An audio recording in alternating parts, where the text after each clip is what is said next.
Now, a lot of Rainbow Six fans probably already know about the secret hidden room on Tower, or the secret hidden Tachanka statue on Stadium Bravo. But did you know that on the ACOG, there's a secret QR code that when you scan it gives you the text numbers are letters, and then if you take the numbers and translate them to the English alphabet, it translates to I love this scope. Or on the map Bartlet University that's no longer in Rainbow Six Siege, if you would have gone onto the building and looked outside of the map, there was a little building here called Quinkies, which is a reference to the restaurant that was featured in the first Watch Dogs game. Did you know that in the year 10 cinematic, the old man from Pawn Stars is randomly on a framed picture in the background? I don't know why, but he's there. Matter of fact, Rainbow Six actually as a franchise has some of the most interesting and unique Easter eggs that have been hidden over the years, and we wanted to make the most comprehensive, interesting, but also entertaining video that covers literally everything. I mean, we even got the recruit getting eaten by a megalodon shark in Rainbow Six Extraction. Like, it's covered in this. So let's look a little deeper here. Did you guys know that every single Rainbow Six Siege map has a train hidden somewhere on the map? Someone at Rainbow Six really likes trains or something. But every single map has a train, not just as a prop, as a hidden secret item that players are supposed to go look and find. Let's go find them all real quick. If you go up into the kids' bedroom, there's one right here on the shelf, and there's also one in the reading room. That one's really not as hidden as the other ones. But on Consulate, if you go back behind this dumpster way at the corner of the map, you can find the train back here. On Plane, if you go to the big burning turbine and look inside, you can find the train there. On Oregon, the train is hidden behind a mattress in the school bus. Hereford Base used to have a train, but the map's not in the game anymore, but it was like way up here on top of this thing. You can kind of see it here from this image. Okay, the one on Chalet was a little bit tricky to find, but if you go onto the roof of the building and you go up to this chimney, you can look inside with either like cameras or something, and you can see the trains in there too. Over on Yacht, there's this tiny little section here, and if you are rappelling, you can see the train. And on Skyscraper, if you look at the big pagoda building, up on one of the levels, the train is sitting up there. Favela is on the outside. If you look behind this like board that's leaned up here, you can find the train. And on Coastline, if you go to Ruins, underneath this couch, the train is placed here. Theme Park, if you go up to this like ramp thing and you look inside here, you can find the train tucked away back here. And this one's a little hard to find on Tower. You have to use a drone to find it, but outside, if you throw your camera up here, you can find the train tucked back here. On Outback, I think it's kind of funny that the train is actually on the little railroad track, but it's really small. On Emerald Plains, if you look at the golf cart in the distance here, it's just sitting right there on the back of the golf cart. Villas is actually hidden inside of this crate, so you can use a drone to spot it. It's in the hay. Fortress, there's like this little scaffolding thing that has the train hiding up on top of that. Nighthaven Labs, if you spawn at like the default spawn where most people like to spawn, you run to the little house on the left, you can find the train underneath the workbench. On Lair, you have to kind of go way over to like the left side of the map where no one ever goes, and then you look through this little fence here and the train's just chilling. Stadium Bravo, if you go to the lower side of the map, there's this little hatch that's open up, and if you look inside the hatch, you can see the train down there. On Stadium 2020 though, the train's a little easier to find. It's just right out of the spawn, sitting right here. The one on Border is actually crazy. You'll see all these like guard towers in the distance, and if you look on top of one of the guard towers, you can see the train up there. Banks really annoys me. Inside of Garage, there's this like little black carrying crate, and you can see through the little holes in it, and the train's in there, but you can't shoot through it. So I don't know if there's like an Easter egg for shooting all of the trains. I was able to get it to slightly move using abilities, but I couldn't like fully destroy it like I could with every other train in the game. Cafe Dostoevsky's, not surprising that there are 3 trains in the train museum section. Kanal has a train also. It's kind of tucked away back here in that lower area with the red floor. Then this one took me a while to find because I didn't realize, or I'd forgotten, that there was a team deathmatch map added to the game. That one also has a train. You have to go over to the red stairs and kind of look through here. You can see the train sitting back here on this little railing. The shooting range even has a secret train. That one's not really hard to find. It's just in the zone 1 area. And then the tutorial levels even have a train. On the basic tutorial one, after you learn how to vault, go through the door and climb up this ladder, if you turn around, you can see the train on this like little platform here. You can shoot it. And then on the attacking tutorial section, if you go outside side, after you plant the diffuser, you can go over to these little pipes, and back here, there's a train as well. Now, you might have noticed the secret train has been discovered on every single map in Rainbow Six Siege that's currently available in Rainbow Six Siege, with one exception: Clubhouse. When we were first going over our list of Easter eggs, we found Reddit posts of people who have discovered all of the trains on every single map, a little slideshow put together of everything. Except we noticed there was no Clubhouse. So there was the possibility that whoever compiled this, who had went and found all of the trains, just forgot to include the Clubhouse picture. We decided while we were live on stream just to randomly ask ChatGPT if it could figure it out. On Clubhouse, you can find the train in the garage area. It's usually hidden behind some wooden crates near the back of the garage. Keep an eye out next time you're playing. Usually hidden? So Luke loaded up on Clubhouse. We decided to try to find the train. All right. Is it just making stuff up? Okay, so maybe the train isn't here, or ChatGPT was just wrong, but surely it's weird that every single map, even the training levels, have this train hidden away somewhere. And I looked online the best that I could to see if I could find anything of anybody talking about the train on Clubhouse, and we couldn't find anything. So the search was on, we really tried to find it, we looked everywhere, we had no luck, but then I stumbled across this Reddit post from someone who had noticed something on a smokestack but didn't know what it was and was asking Reddit if anybody knew what it was. And one person thought maybe it could be a train, but didn't know for certain. And that's literally the closest thing. It could be this little thing way out of bounds up on the smokestack here. It could be a train. We loaded up and tried to get close to it and see for ourselves, and we really couldn't tell. Then Luke loaded into theater mode to see if he could free cam out of there, and that was a struggle in itself. And I look up. What is this?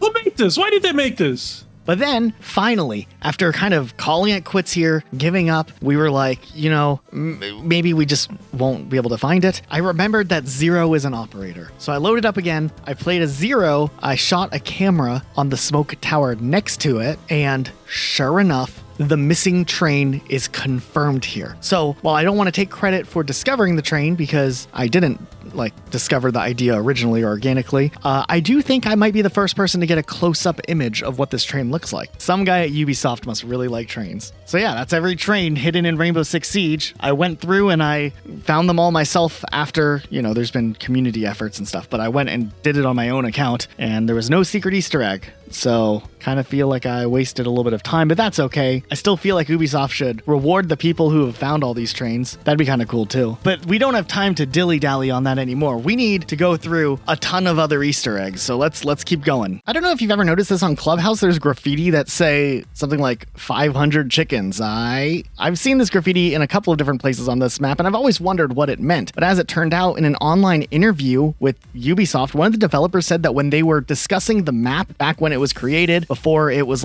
polished and fully developed, the garage actually looked like an old chicken coop. And while two developers were discussing the way that the room looked and how it kind of looked like a chicken coop, the other developer apparently said, well, I guess you could fit a lot of chickens in there. And then some random guy in the office walked by and asked how many chickens, and then just walked off. And then the two started discussing, how many chickens could actually fit in this location. And they jokingly were like hundreds. But then that passerby who walked by apparently came back and said, 500 chickens? And they decided to make a little meme out of it for themselves for a little in-joke. And 10 years later, 500 chickens is still there. Also, if you look at the leather jackets inside of the Clubhouse map itself, you can actually see that one of the leather jackets has this badge on it that literally just says Watch Dogs, obviously a reference to Ubisoft's Watch Dogs series. Clubhouse actually used to have a pretty different look when the game first released, but was one of the first maps to actually receive an update, changing some things up, connecting rooms together. However, in the old version of the map, at least for a while, you could go to one of the little CRT TVs, and there was a little security camera that still showed the old version of the map. There are a few other interesting things about Clubhouse, like for instance, the motorcycle downstairs is actually the same motorcycle that Bandit uses in his Elite skin. There is more graffiti that says JFK for president. I don't know what's going on there. I couldn't find anything on it, but it's probably another inside joke in some way. In the armory, there's actually guns that are not featured in the game. They're on the wall, but you can't actually ever use them, the RPG and the Bison. Interestingly enough, though, the Bison actually was available in the game during the alpha testing stage of the game, but ended up getting cut altogether. So the gun never actually was added as a playable weapon. I found this little thing that says, please caution operation. I thought that was interesting. And then, of course, this is common. This is in a couple other maps, but the dollar bills have Mute's face on them. But not every dollar bill in all of Rainbow Six has Mute's face on it. Just on some maps, like this one. Also, I just wanted to point out, Clubhouse was later reused as the basis for a map in X-Defiant, and I know, rest in peace X-Defiant, but I loaded up on X-Defiant just to look at the Clubhouse remake, and man, is this a scuffed experience. This is like someone looked at a picture of Clubhouse and just designed an entire map based on what they presumed the map was like, because it is not at all even remotely close to accurate. Now, I get it. X-Defiant is a very different game, so they were probably trying to make a map that played good for X-Defiant, and not necessarily a map that worked well for Rainbow Six Siege. But at what point is, like, the point of remaking a map not worth it anymore, when, like, the entirety of the map is just odd looking? I don't know. Maybe it's just me on this one, but I'm just running around this map. Nothing seems at all correct. I don't know how to explain it. Just the proportions are wrong. The building distances are wrong. There's weird connections and extra stuff added. Yeah, I don't know. It's just a weird one. For the most part, the base maps that came with Rainbow Six Siege, all the way back in 2015, were in some way inspired by either real-life events or sometimes popular fictional events. A lot of people already know that Oregon was based on the real-world Waco incident that happened back in the 90s. We'll talk about that one more later, but let's look at Presidential Plane specifically for an example. I never knew about this connection until I randomly was watching the movie Air Force One starring Harrison Ford just on TV one day, and a lot of those locations looked familiar. Mind you, this movie is about Harrison Ford being the president and then his plane gets hijacked and there's this big hostage situation. And while obviously the movie and the game both were drawing inspiration from the real Air Force One, I can't help but to think that some of the layout choices that were made in the map's design were heavily inspired by the layout and terrorist situation that was used in the movie Air Force One. I mean, you can recognize locations from the game straight up if you go back and watch this movie. You can see where the inspiration was taken from. Like, especially the room where they keep all the hostages. It's almost like, I don't know, identical, it feels like. And obviously, to be fair, the real Air Force One kind of looked like that too.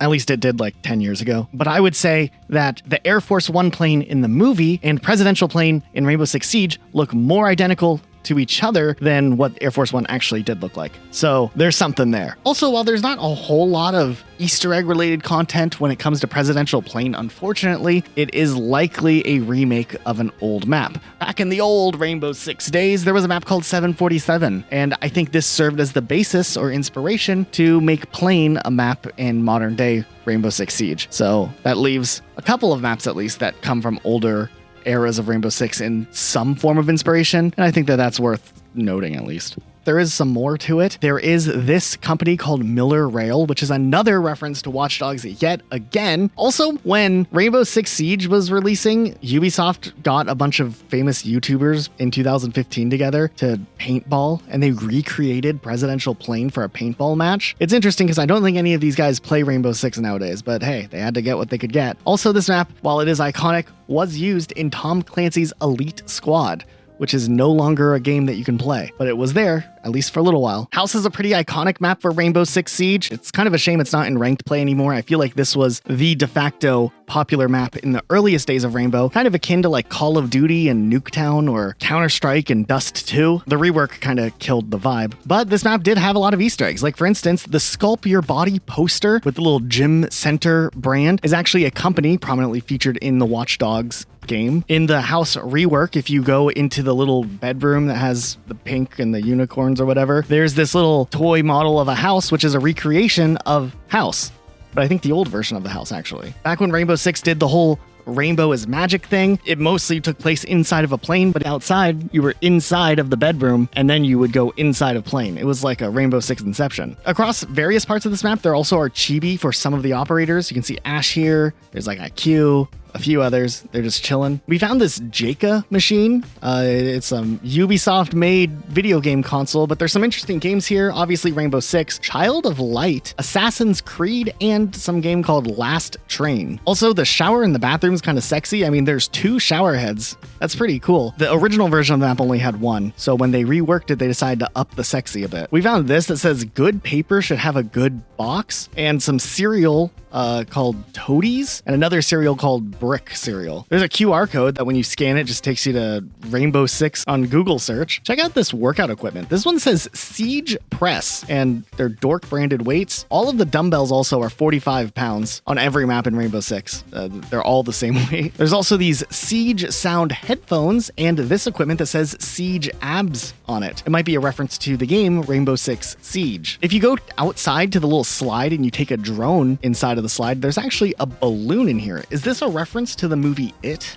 There is another reference to a horror movie. If you look at the carpet here, it's the same carpet from the movie The Shining. Also, the reworked version of the game have these magazines here, and if you look closely, you can see a reference to another Rainbow Six map, Outback, right here. Also in House on the Fridge, there's this drawing with Aiden Pierce from Watch Dogs with his sister and her children. This one might be a stretch, but some people think that that's at least what this is based on the clothes that they're wearing. Also over here, there's this like little toy piece or whatever, which is actually the layout of the first floor of Hereford Base. Just chilling here. Also, there's this weird TV that if you shoot it, it turns on rather than the other way around. I wonder if they messed up when programming this map. There was a couple other things that we ended up finding on House a little bit later on in our search here. For instance, there's this football on the first floor, and if you look at the back of it, you could see the R6 logo or a R6 logo. I don't think it's like a modern logo, just the letter R and the number 6. But this is interesting because the other football in this house, which is upstairs, does not have the R6 on it. Just the one downstairs. I don't know what that's all about. Also, we are very intrigued with the love for Yacht that's just like secretly in Rainbow Six everywhere. Over in the reworked house, if you look out in the water here, there's Yacht, the Yacht from the map Yacht. This is going to be a recurring theme. Yacht is hidden in some places. I don't know why. Also, while we're getting footage for the house Easter eggs with our friend Dim, Elijah was like, yeah, there's this octopus. If you shoot it, it becomes bigger. And he led us to this room, and then this happened. There you go.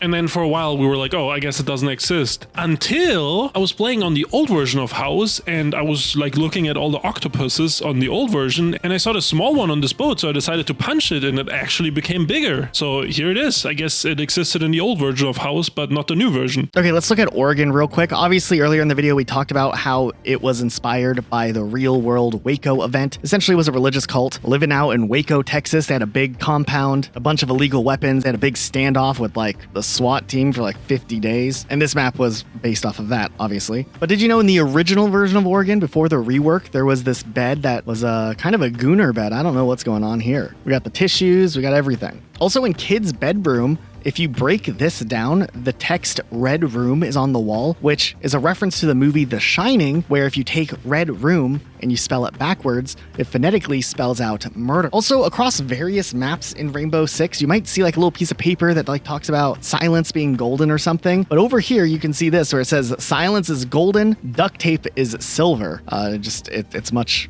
more potent here. Also, the old version of Oregon used to have this little thing that showed the layout of the first floor of Hereford Base. And there was also a lot of secret messages that were scattered across different maps. Like, for example, on Presidential Plain, there was this little reference to Outbreak. Oregon was one of those maps to get those secret messages that had these QR codes. And if you scan the QR codes, it was like teasing content to get ready for the big Outbreak mode that came in year 3 of Rainbow Six. It was kind of the precursor to Rainbow Six Extraction, but it was an event. It was pretty cool. Over in the armory, you can actually find Sledge's hammer in the weapons locker, and this is like a recurring Easter egg. Sledge's hammer's like all over the place. He just leaves that thing wherever. A lot of people don't actually realize this, but Chalet is a remake from an older Rainbow Six map. In Rainbow Six Rogue Spear, this was actually the original Chalet, which then was used as the inspiration for this map in Rainbow Six Siege. It is kind of cool to run around in Rainbow Six Six Rogue Spear just to see what this version of the map was like, and just think how far Rainbow Six has come. The layout's not quite the same, but still, it's interesting. Also, there's this R6 wine inside of the wine cellar, which obviously is a reference to Rainbow Six, but even more interestingly enough, it was, kind of established in 2015, the same year Rainbow Six Siege released. Also, if you look over here in the old version of Chalet before the rework, there was a magazine on the floor that had different classes, which is probably a reference to back when Rainbow Six was originally going to be a class-based game before they did the whole operator stuff. So it's likely that these were actually the choices you would have when you load it in, which does follow some of the design philosophies and documentation from the early days of Rainbow Six development. But it's cool that they kind of worked those ideas into the little secret Easter egg hidden on Chalet. Also, just in case you're curious how we got footage of old Rainbow Six, there is like a community mod called Operation Throwback. It lets you revert your game back to older builds of the game, and that's how we've been exploring this. It's been pretty cool to go back and look at what the old maps look like before everything changed, back when there was night maps, back when maps weren't completely unrecognizable when they reworked them and made them worse, like Consulate. It was interesting running around Chalet and seeing how many windows were originally at the front, and also how large Chalet ended up getting in the rework. Because originally it was just like a little cabin up in the thing. Now it's like a mansion, but still, I digress. It is cool to look at the old stuff. Do you remember that little restaurant that we referenced earlier in the video for Bartlet University? Well, it looks like this restaurant was also outside of the map on Bank, and it's still outside of the map on Bank. So Watch Dogs reference here, and if you look at the ticker inside of the bank, there are references to companies from Watch Dogs as well. There's this bruised up billboard, which is a bar in the game Watch Dogs. If you look at that giant Humvee, you can see Montaigne's icon on here. Also on Bank, there are these certificates from Bartlet University, the area where Article 5, which was a campaign mission and later multiplayer map, took place. Kind of cool. Little world thing here. And just a little bit of history about Rainbow Six. This was the only map that was in the launch version of the game that did not have a dedicated situation to it. If you don't remember, back in the early days of Rainbow Six, there were these like situations instead of a campaign, and they went on every map except Bank. But the inspiration for this map likely actually comes from Rainbow Six's own history, where in the very first ever piece of Rainbow Six media, Tom Clancy's Rainbow Six, which was a book, the story has one of the first missions taking place inside of a bank. So maybe they ran with that idea, and thus the best map in Rainbow Six Siege was born. Another little interesting thing about the map Bank is if you look at these newspapers here, obviously there's a bunch of references to Rainbow Six, but they kind of had fun with some of the text here. Like this text right here straight up says, "This text is not meaningless," which is kind of an honest assumption of this. I mean, they have to put some filler text there. What else are you going to put? Maybe a little funny reference, self-reference here. And I think that's what they did here. So I don't know, it's kind of clever. The Nebraska Cornhuskers are referenced, and the coach that was fired in 2007 are mentioned here. I don't know why this is news. This level takes place in LA, I'm pretty sure. I looked at this a little more in the old Siege because there were more newspaper articles that are no longer in the current version. Found this happy birthday message to Libby. So wherever you are, Libby, happy birthday. I love video games. How are you? Also, while we're looking at all these newspapers, we had this one, which was guinea pigs are surviving in the desert. Then there was this one saying last call for payphones. If you look through at this newspaper, it says it is a fake, daily news, daily news. And I'm pretty sure this is the skyline of Kafe here. Yeah, I'm pretty sure that's what it is. Also, the ambulances on Bank and throughout the game have the Operation Health symbol on it. Also, I was looking at this statistics chart on the screen here on Bank, and it's reminding me to check my corners. So this bank, is thorough. They're making sure that their customers are also maybe playing Rainbow Six Siege correctly. This text that does not say anything, you can read it if you want. Consulate has a couple of cool things going on here. There are these poker chips here that are actually an homage to Rainbow Six Vegas 2. If you got the special edition of Vegas 2, it came with these poker chips, and these poker chips are the same. Or so we thought when we started looking into the poker chips thing. Now, when we went on to look at the poker chips on Consulate, we found a backpack instead. So this opened up a whole new can of worms, a typical Rainbow Six Siege Easter egg styled can of worms. But nonetheless, we found reports on the internet from multiple different time periods in the past year or two of Rainbow Six Siege, where the poker chips had shown up as a form of an Easter egg on on one map or another. There was a time where it was on Kanal. There was a time where it was on Bank. It was on Emerald Plains. But right now, it seems like currently it's on Oregon. It's inside of the little excavator here. So I don't know what's going on, why the poker chips keep changing locations with different updates. Are they teasing something? Is Rainbow Six Vegas 3 secretly in development? Probably not. A casino Rainbow Six Vegas themed map would be really cool. I don't know why they would be teasing it in this way for so long, but it very well could be something just like that, or not. Actually, this is a good segue to a couple of the cool things that were hidden in the Rainbow Six Vegas games, which were really popular, and I'm surprised never got to see more entries or more references across the board, but there were cool things hidden back then as well. Like for instance, Hereford Base, which is in Rainbow Six Siege, or it used to be in Rainbow Six Siege, it's completely gone now, has its origins in multiple previous Rainbow Six games, but it also was in Rainbow Six Vegas, and it looked like this, which it's still quite a bit different, but you can see how the outdoor building was used as the basis for the iteration we would see on launch in Rainbow Six Siege. And while Elijah voices most of these parts, I wanted to talk about Rainbow Six Vegas 1 and 2 because I remember those games fondly from my childhood. And there's actually a couple of interesting Easter eggs between these two games. Starting off with Vegas 1, there was this big crossover with Axe body spray, and there was advertisements all over the game for it. When you were outside, like in the casino streets and stuff, you would see billboards and little signs with Axe body spray advertisements on it. And specifically in this Fremont Street level, if you go to this Axe body spray bottle over here and you shoot it, you trigger like this hidden blooper reel that starts playing on the helmet camera. And there's a lot of goofy stuff going on. I don't know, it's like development footage or, you know, development build footage, and just like the models doing weird things or cars flipping or the models dancing. It's just like, I guess something funny that they put in because they had some leftover footage. And the whole blooper reel is sponsored by Axe body spray, of course. And then also in the mission Dante's Casino, which is the 5th overall mission in Rainbow Six Vegas 1, you can find Splinter Cell arcade machines just chilling here. Also, a lot of games back in the day had the big head mode cheat, and Rainbow Six Vegas 1 did as well. You would have to pause the game in single player mode, then hold RB and press BXAY, click the left analog stick, and then press YAXB and click the right analog stick to finish it off, and your character would have a big head for the rest of the level. Another thing that people enjoyed besides making low quality videos of Easter eggs back in the day was glitching out of maps in any game, and Vegas 1 was one of these games people enjoyed glitching out of. And I found this video of these guys glitching out of the map streets and then finding this logo that almost looks like the Counter-Strike logo, but not really. I don't know, it's just kind of hidden here and there's some numbers. Also, I found this video that shows this poster you can find that says "Nobody likes an emo kid." Now, I'm not 100% sure if this is a real Easter egg because the video also has a Michael Jackson jump scare at the end,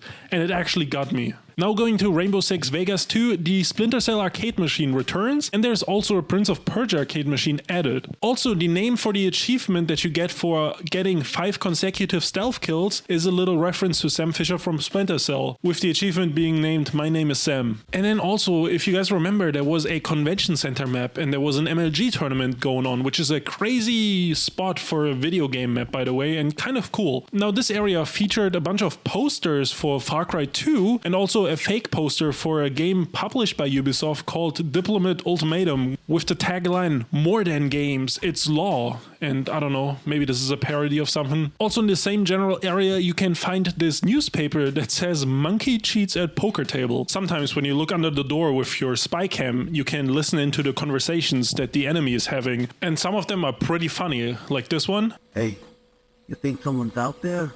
Just keep watch. No, seriously. You think that they're watching us right now? What if they're aiming at us right now? Just about to pull the trigger. I could be dead. It could happen. Something's wrong. Oh, how? But there's also this one specifically that references Super Mario and Princess Peach. And I think in the same conversation they talk about Assassin's Creed as well, but they don't call it Assassin's Creed, even though Vegas 2 and Assassin's Creed are both Ubisoft titles. So you play video games? That's true. Used to when I was a kid. When I grew up. Fuck you. Well, video games better than most movies. Like what? The game about the janitor trying to save the queen? It's a princess. No, shh. This shit is sad. No, man, I'm talking 18+ games. You know, like Extreme Assassin, where you're killing people, there's no more competition. You get out of this shit. No, been long enough already. You get to crop people's heads. The operation's too long. Where you come back to imagine why between trees. There's also this cheat code where you impale people on panniers. What? Penguins? Yeah, man. It's a snowboarding competition. What do penguins know? I'm not an SUI reader. For a relative ship's tactics on the fly really well. What the fuck is wrong with you? You shoot people for a living and you get to blow shit up.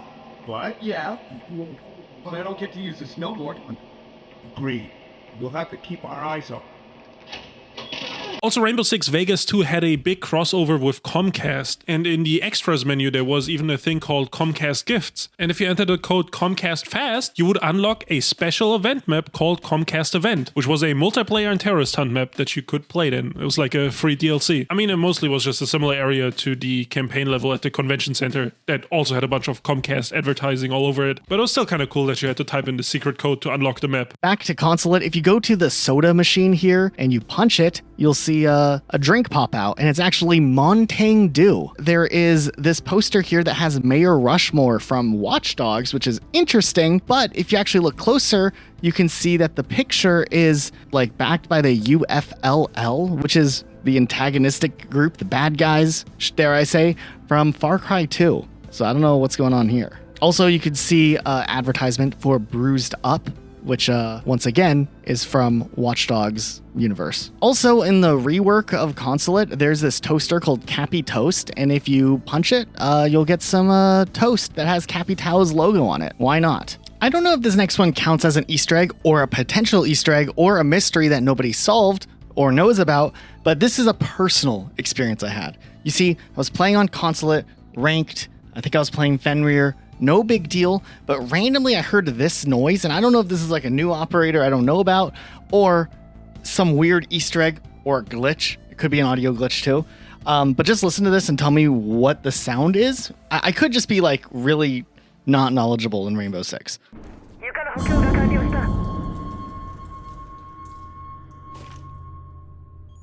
Does anyone have any guesses? Next, we can go to Cafe Dostoevsky, and this is actually based on the real cafe, Cafe Pushkin, which is named after a Russian novelist. Inside the cafe, you can hear some nice classical music. It's actually Tchaikovsky's music and Mahler's Sixth Symphony. Over in Christmas Market, you can see this truck is called Tachanka Health Company. That's kind of interesting. Also, there's some great paintings here on the ceiling. If you ever need to set up your drone, you could be doing your teammates a solid because it's probably more action than they'll actually get in their entire lifetime. Kanal is a pretty cool map. Interestingly enough, it was one of the earliest maps to also get reworked. Originally, there was this giant freighter ship and it was super creepy. Actually, if you played the game during the nighttime, it had like this eerie creaking noise. You could hear the wind blowing. It was a really cool vibe.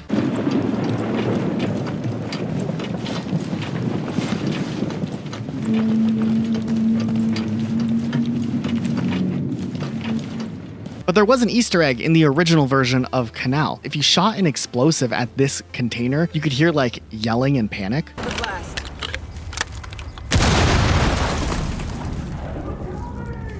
When they reworked the map, the entire freighter ship was removed from the game, which kind of killed the vibe. But there is this little submarine. You could shoot the explosive there and you'll hear different yelling instead. Also, when it comes to Kanal, there's a little bit of an interesting connection between this map and Yacht. You see on the map Yacht, the maps of Kanal, which are also prominently featured on Kanal, are placed in a couple of different rooms. Like this is definitely Kanal. Geographically, I mean, it's all in German, but also the maps are the same in the Kanal map. But there's now like a double connection because on Kanal, there's a little miniature figurine model figure, I guess, of Yacht. And it's just sitting here. So look at that. These two maps are kind of connected. A little callback to the other map. Also, interestingly enough, if you look at the map, there are these doors in these two different locations that it is theorized used to be connected with a hallway and you could run from one to the other. But during the final stages of the map, right before the map officially released, these doors were shut to probably not let you pivot as well or as easily. Yeah, kind of interesting that this was a last second change during the rework phase of this map. In 2025, there was an update rolled out that made it look like they overhauled the outside of the map and added more greenery. But actually all that it was the fog not working correctly. This also happened on the map Skyscraper. which we noticed when we were playing one day. They fixed it in a patch. It's not that big of a deal, but I just thought it was interesting. Inside of Kanal, there is this Kanal sculpture, but if you look closely, it's actually the old version of Kanal. You could see this building here that's no longer there in the new version of Kanal, so we'll just fix that real quick. If you go into the CCTV room and you look at the little screens here, there's actually a smasher in one of them, which is actually one of the classes from that Outbreak mode where you fought aliens. Kind of a cool little thing that they hid here. Also, when I was running around on old Kanal to get footage for this, I came across this bathroom stall downstairs in the basement area, and I don't know what's going on here. It's like we got another goon room. Wild times. This was actually a recurring trend in OG Rainbow Six. It's in a couple of different places. It's on like Oregon. Yeah, I don't know. Wild times. Then we have Hereford Base. When they reworked Hereford Base, there was this little carriage that was added, which is a reference to the Assassin's Creed series. There's actually quite a few Assassin's Creed series references in Rainbow Six Siege, and we'll get to all of them, don't worry. Also, there's like a huge, amazing documentation in a Steam community about Easter eggs and secrets by user Grassoff. I mean, a lot of things that were uncovered by his research, so I want to mention that here because this next one on Hereford Base I had not known about until I read his article. But if you break the tiled wall showers, you can see there's like this picture, and then the picture has this text, and the text transcribed says this: "Hi, my name is Thelma, and so I'm having fun during the Soul rework completed in the spring of 1946. If you read this, then now you are already doing Soul rework, and this is me with my car, or not really. Do you already have your own car? Can women buy them? Okay." This image itself actually is on other map locations, but the text is only here in Hereford Base. The top text says, "This is my farmhouse," with a remodeled texture. So I guess in the lore, like someone who was remodeling their house hid the image in the wall, and it wasn't until someone was smashing the wall down that the secret image and message was discovered. It's probably a play on the fact that they reworked the map. This was one of the biggest reworks at the time, so I guess that's why they did it. It is kind of cool though. This little like truck thing, the license plate says R6 35 million, which was a reference to how many players, 35 million players. But after Operation Shifting Tides, they actually updated it to say R6 50 million. Let's look at some of the guns a little bit more closely. Like for instance, the R4C, if you look at where the weapon firing mode would be, it's handwritten saying pew pew. If you look at the serial code here for Blackbeard's rifle, the little text here says Scar Forever. Fuse's LMG, when you reload, actually inside says here, fuse the hostage. It's giving players a sign from above as to how you're supposed to play hostage mode. If you look at the assembly weapon skin, there's this QR code here. If you scan it, it has the text, "All hail the Red Lord Tachanka, may his reign be eternal." If you have the elite skin for Rook and you put your armor down, you'll see the little top lid here say, "Rook mine." This is actually a really funny meme because way back in the day, someone was playing Rainbow Six Siege and randomly got team killed, and he messaged a guy, he was like, "Why?" And the response he got back was, "Rook mine." So I think that was just kind of funny, and then Ubisoft decided to make a little meme out of it. Also, if everybody takes their armor plates, there's this text here at the bottom of the little armor plate thing that's in French. It just says, "If you can read this message, it means that all the armor has been taken." Also, if you think this is interesting, Rook's birthplace in the lore is the city of Tours. I can't speak French, so don't even criticize me here. That actually translates to the Rook chess piece in French. Some people might not have realized this, but Scopo's weapon is the PCX, which is likely a reference to Professor Charles Xavier from the X-Men universe. He's in a wheelchair also. The skin Tentacles, which is for the Japanese pistol, the P229, has colors that resemble the Evangelion Unit 01 from the anime Evangelion. It's a crazy, interesting anime, by the way. Another interesting cosmetic item is that Frost's skin for her Super 90 shotgun, called Warhorse, is a little bit interesting. If you look closely next to the trigger, there's this inscription that says Y1S1 made for sniping, which if you played during Year 1, Season 1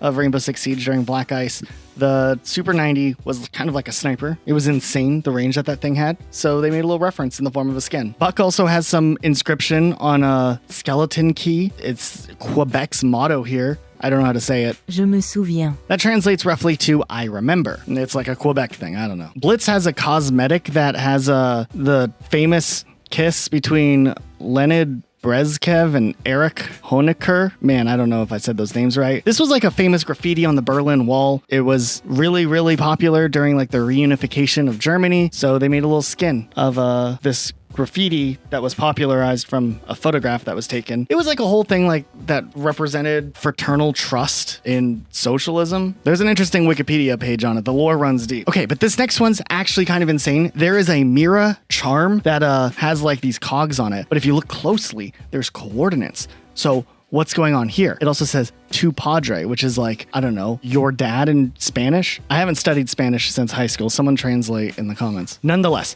if you look at the latitude and longitude here and put it, figure out where the coordinates are, it's actually a park in Spain. So this is like some deep real life Easter egg. I don't know. I think that one's pretty cool. Okay, Pulse also has an interesting charm. There's this like iron heart charm, but it has Japanese letters on it. Now those Japanese letters actually translate to Yukimo, which is Hibana's name. Follow the Rainbow Six lore, you know that those two are in like a romantic relationship. Also, remember that picture that we found hidden, I think it was on Fortress, that had Hibana, Pulse, and Thermite just like chilling at like a monster truck rally? I don't know what it was. Demolition derby? Something. Nonetheless, look at the charm around Hibana's neck. It's the same charm that shows up on Pulse's gun. That is some world building right there. There is the service badge that Ash has that has some lore there too, but if you look, there's a little picture here and it's Ash and apparently her grandmother. That's neat. When Lion hits his ability, you can see on his arm, there's some coordinates or something. There's like north latitude and west longitude. It actually pinpoints the Ubisoft Montreal offices. In early versions of Rainbow Six Siege, if you downed the hostage twice,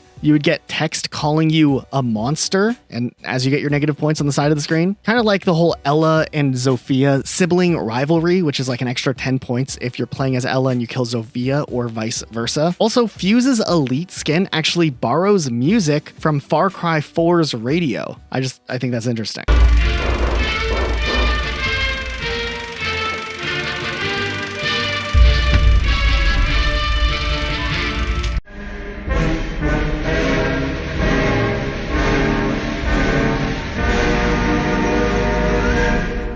For the most part, every season of Rainbow Six Siege has had a variation of the Rainbow Six theme, which are these 5 notes. And it's kind of interesting to hear how the notes have changed over the years and seasons. Take a listen.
Along with other musical cues and Easter eggs in Rainbow Six, every single map in the game actually had its own unique theme song. What's interesting is when you're on the loading screen, you're hearing these theme songs, you probably get used to it. You can even probably recognize what map it is without even having to see the map just based on the theme song. But Oregon actually had a different theme. It was later changed in the rework. This is what old Oregon sounded like versus new Oregon.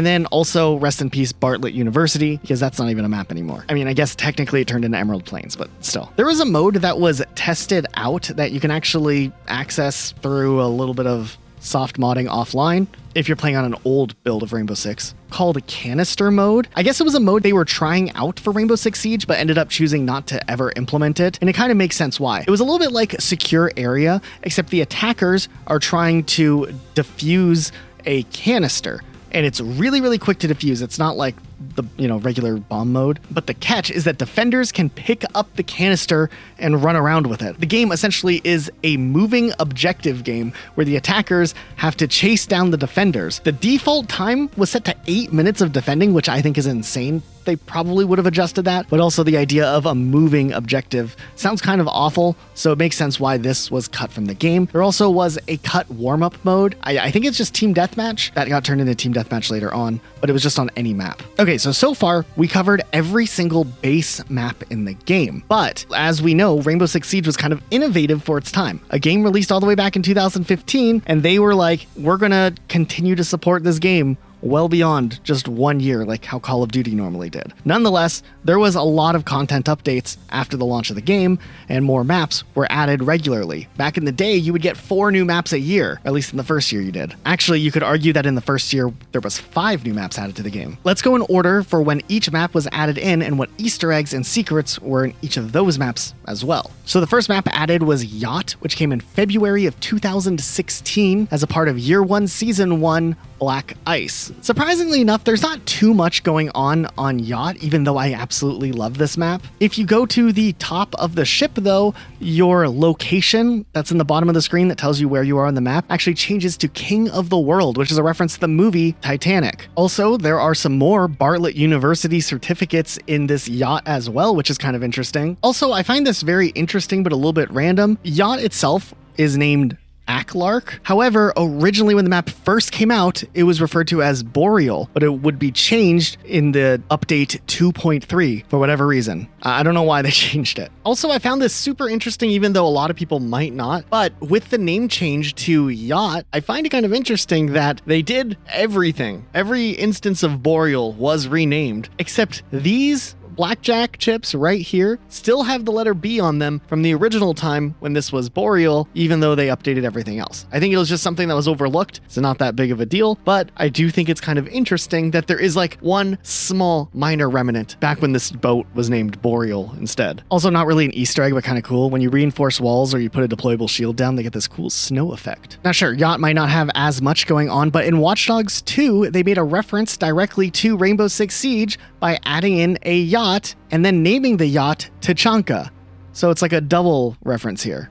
I think that's kind of cool. Now, when it came to Year 1, Season 1, there were a couple of things hinting at the next bit of content coming to the game. Matter of fact, if you looked at the trailer for the Season Pass of Rainbow Six, they would quickly flash what some of the operators potentially could look like. Except this was weird. People were definitely trying to analyze these images to see who the other operators could be. I mean, obviously, we knew Frost and Buck were coming in Year 1, Season 1. That was revealed pretty quickly, but what about the other operators? Knowing what we know now, you can see that in the background here, Blackbeard and Valkyrie were being teased as early as right before Season 1 actually dropped. But who are these other 2 operators? I was trying to figure this one out for a minute. I was a little confused on who these guys were. Technically, the next operators to come after Valkyrie and Blackbeard would have been Capitao, Caviera, Hibana, and Echo, and these characters don't look like those at all. I did a little bit of digging and found that one of the concept artists who works on Rainbow Six Siege, Armin Akopian, I'm hoping I'm saying his name right, has actually shared a lot of the concept art that he's worked on for Rainbow Six Siege, and I was able to pinpoint this one on the left directly. I thought it was Ella originally, but actually it was just another variation of Frost that I guess they just used as a placeholder to tease future operators beyond Blackbeard and Valkyrie. Also from this image, it looks like Frost's name originally was supposed to be Grizzly. I think Frost is better because the whole play on like Frostbite,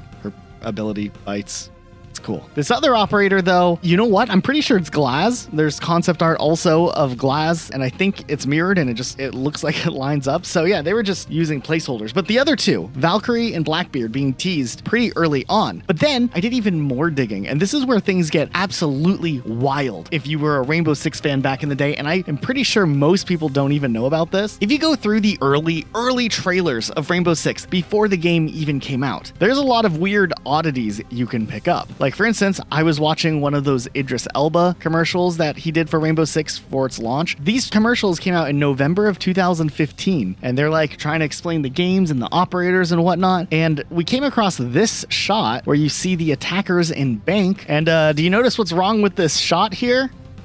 Yeah, Blackbeard is in the commercial. He definitely was not supposed to be in this trailer whatsoever. He doesn't even have a gun. He's just holding like a black shadow object or something. So somehow that slipped through, but he was hidden back there. There were a few comments in the video, people being like, is that a new operator? Who is that? He was a new operator for year 1, season 2. Also, just like side tangent, because I don't know where else to put this in the video, but I think it's incredibly interesting and entertaining. Some of the old trailers for Rainbow Six Siege were absolutely wild. On your screen right now, we're playing a few moments of things that we caught from various promotional material in the early Rainbow Six phase, like when they're doing like Gamescom and E3 and whatnot. Let's get some Rainbow Six experts in the chat here. What's wrong with this strategy going into Kanal? What is Tachanka doing with the attackers? Here's one on Bank. Castle and Capcan are chilling up here. There's Thermite in the background. I found one where IQ is straight up just team killing Glaz, and I'm pretty sure Jaeger's team killing Mute in this other one. Fuse and Tachanka working together. Another attacker-defender combo. And then there's this setup where we have Glaz, Fuse, and Tachanka all looking the same direction. Castle over here reinforcing, even though Ash and Thermite are already on site with the hostage. I think some of these were shots that were taken specifically to show like the different factions working together, but there's no scenario where these people would ever be on the same team together in game. The only accurate thing that I found that I thought was noticeable was Rook putting his armor down after people have already died, which does sound like a normal Rook player move. Also, what's going on in this short scene here? Are they wielding their weapon on the left hand? Something that is not at all in Rainbow Six Siege. I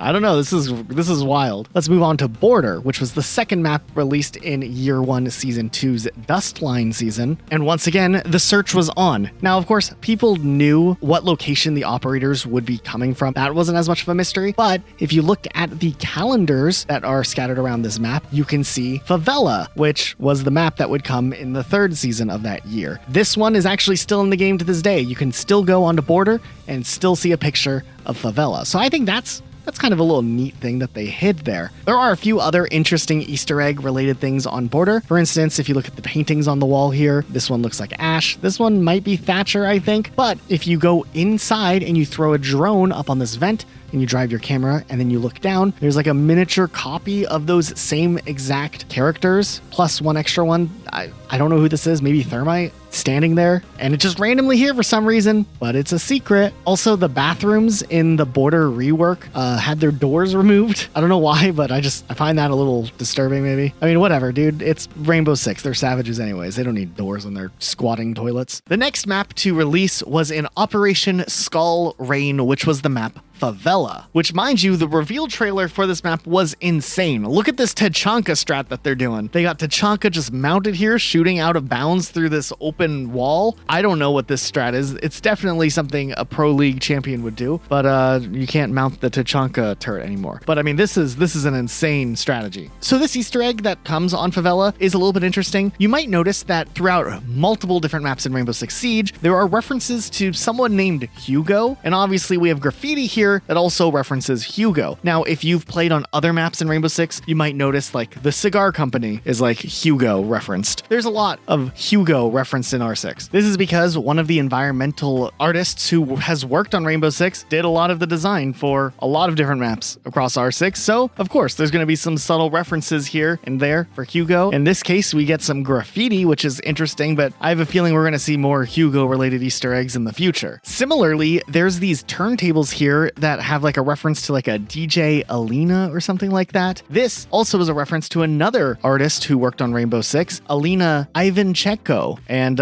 she has a couple of Easter eggs relating to her as well, but her name being on these turntables is just one of many. For example, you can see these little kegs down here, and they have, what's the name of it? Alina Beer. Look at that. Overall, Favela was a pretty interesting map. There was some environmental stuff going on here. For example, the map was like kind of tame at the beginning, but once any shooting started, you could hear screams in the distance back when the match was kind of starting up. It was a little environmental hidden thing. I don't know if it's still in the game, but it definitely was there early on.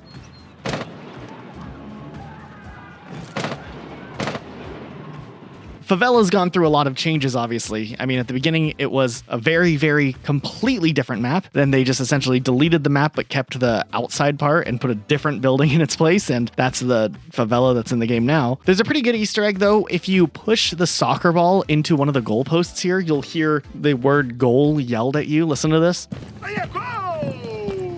Also, what does this poster imply? Was there a Rainbow Six sponsored soccer football event? League or something? The Rainbow Football League? Rainbow International Football. Yeah, I don't know. There's also all of these helmets here, and I've seen online people speculating that they think that this is actually a reference to Power Rangers or Super Sentai in Japan. It is an interesting theory. They do have most of the original colors to make up the Mighty Morphin Power Rangers, but they are missing the Blue Rangers, so I don't know. I don't know where his helmet is or what's going on with that. I found this ham packet that says, so premium, much taste on it. Okay, but here was the biggest part of Favela. People were looking up and down, making videos on YouTube, everything, trying to find a secret Easter egg that was teased that was supposed to give more information about the next season of Rainbow Six Siege. This was also fueled by the fact that the community manager, Epi at the time, who worked at Ubisoft and Rainbow Six Siege, was also kind of hyping it up online, being like, hey, if someone gets it right, I'll let you guys know.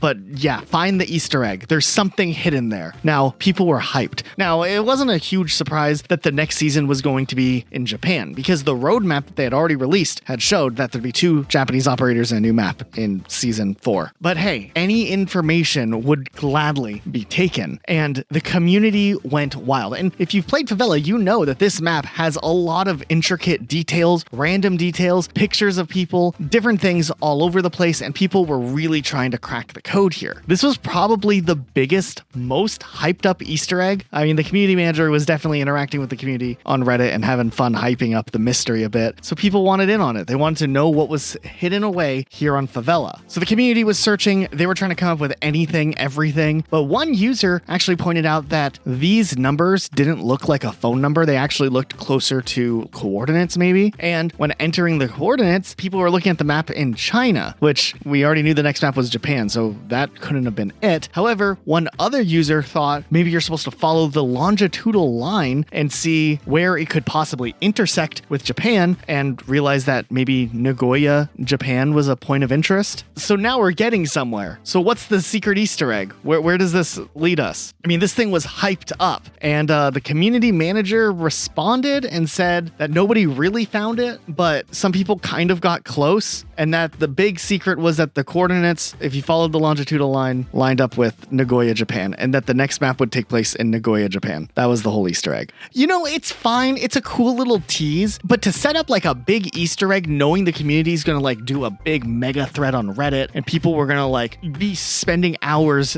trying to discuss, debunk, and figure it out. And this is in the era like where Call of Duty Black Ops Zombies had really complex Easter eggs. Halo had cool Easter eggs. Battlefield even had cool Easter eggs. This wasn't like amazing. If they just would have just left it there, and then one day people were like, wow, this was in front of us the whole time, we could have realized Nagoya, Japan or something. That would have been one thing, but the whole hype up was definitely insane. There were crazy theories during this time, and if you were reading like the Rainbow Six subreddit during this era, you would have seen other people speculating what it could mean and maybe what type of map. Like people thought there was definitely going to be like some base with like a hangar or something because of some deleted voice line that had nothing to do with it. I'll be honest, the community community was actually a little bit salty about this though. Like, I mean, they were like, man, this was kind of a blue ball situation. I mean, I do feel bad for the people who spent hours looking at this truck thinking the secret was here when it had nothing to do with anything. But by far, the craziest theory that I read when looking back and researching this part of the video, this guy named Orange and Black, he pointed out that 2K1 is all over Favela, which could be a reference to the year 2001. But this user was speculating that the clocks could have had something to do with maybe the Easter egg, and that the minute that there was a 9 by the minutes hand, and then they formed a 1 next to another 1, which could be interpreted as 11. And if you put it together, that's 9/11/2001. And he confidently posted that this meant that a Skyscraper map was confirmed. I just want to be clear here. This guy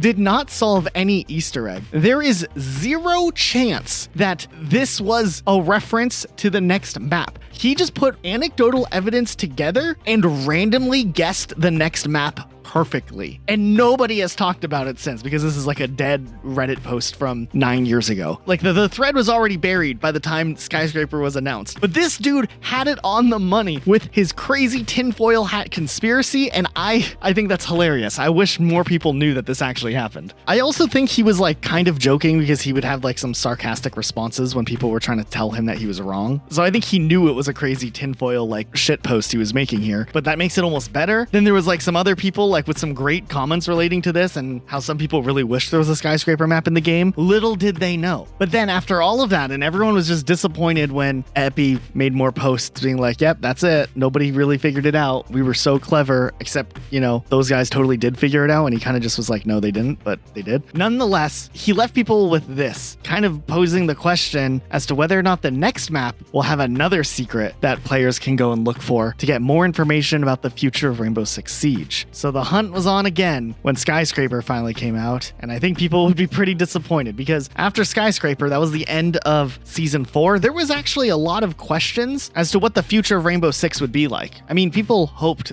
Rainbow Six would continue to get support after the first year, but like Call of Duty and other games didn't support games for more than a year, and this was the end of the Battle Pass, so they'd have to do something different or weird. I remember I was working at Target back then, and I was talking to a coworker, and we were talking about how that game Rainbow Six is kind of fun, and that we hoped there would be more content in the future, but like we actually didn't know if they would keep supporting it. Just a weird flashback, crazy times. So if you go on Skyscraper, the old Skyscraper, if you played it after its launch, you would find that there are zero references whatsoever to anything talking about upcoming content, nothing about what would eventually be Coastline, Operation Velvet Shell, nothing like that. There were Easter eggs though that are kind of cool though, so let's talk about the Skyscraper Easter eggs. First of all, yes, this map does take place in Nagoya, Japan. This is the Nagoya Tower over here. It's actually called the Chubu Electric Power Mirai Tower. I don't think that's related to Mira, but it's there. There was a cool little reference to Assassin's Creed here. As you see, these samurais have the Assassin's Creed logo chilling right here. I think some people were speculating that this was Ubisoft's way of teasing that a future Assassin's Creed game would take place in Japan. However, we wouldn't actually get that until 2025, so I don't think they knew in 2016 that, you know, was on the table. Or maybe the game was supposed to come out way earlier than it actually ended up coming out, and they were teasing it. I don't think so, though. There are some manga, which are all themed after Rainbow Six, which I think is kind of clever. A little cool Easter egg they did here. We see more of the Rainbow Six operator chibis. We're not going to talk about every single time the chibis show up, because they do show up in so many maps, but if it's notable or there's something unique or interesting about it, we will bring them up, because you can find them in a lot of maps. I do think that this little video game JACA system here, and there's some games here, are kind of interesting. You could see some Assassin's Creed games, but The Division is a game here also, and The Division, mind you, came out a year after Rainbow Six Siege came out. So at the time, this was actually a pretty cutting edge Easter egg, because it was promoting the new game that was coming out. It wasn't like references to old games like Watch Dogs. This was all fresh. Skyscraper was an interesting map. It did end up showing up in that Elite Squad game on mobile that you can't play anymore, but that was cool. And then, I don't know if this counts as an Easter egg, but the bell that's out here on Skyscraper, you can shoot it or punch it and it makes a little noise.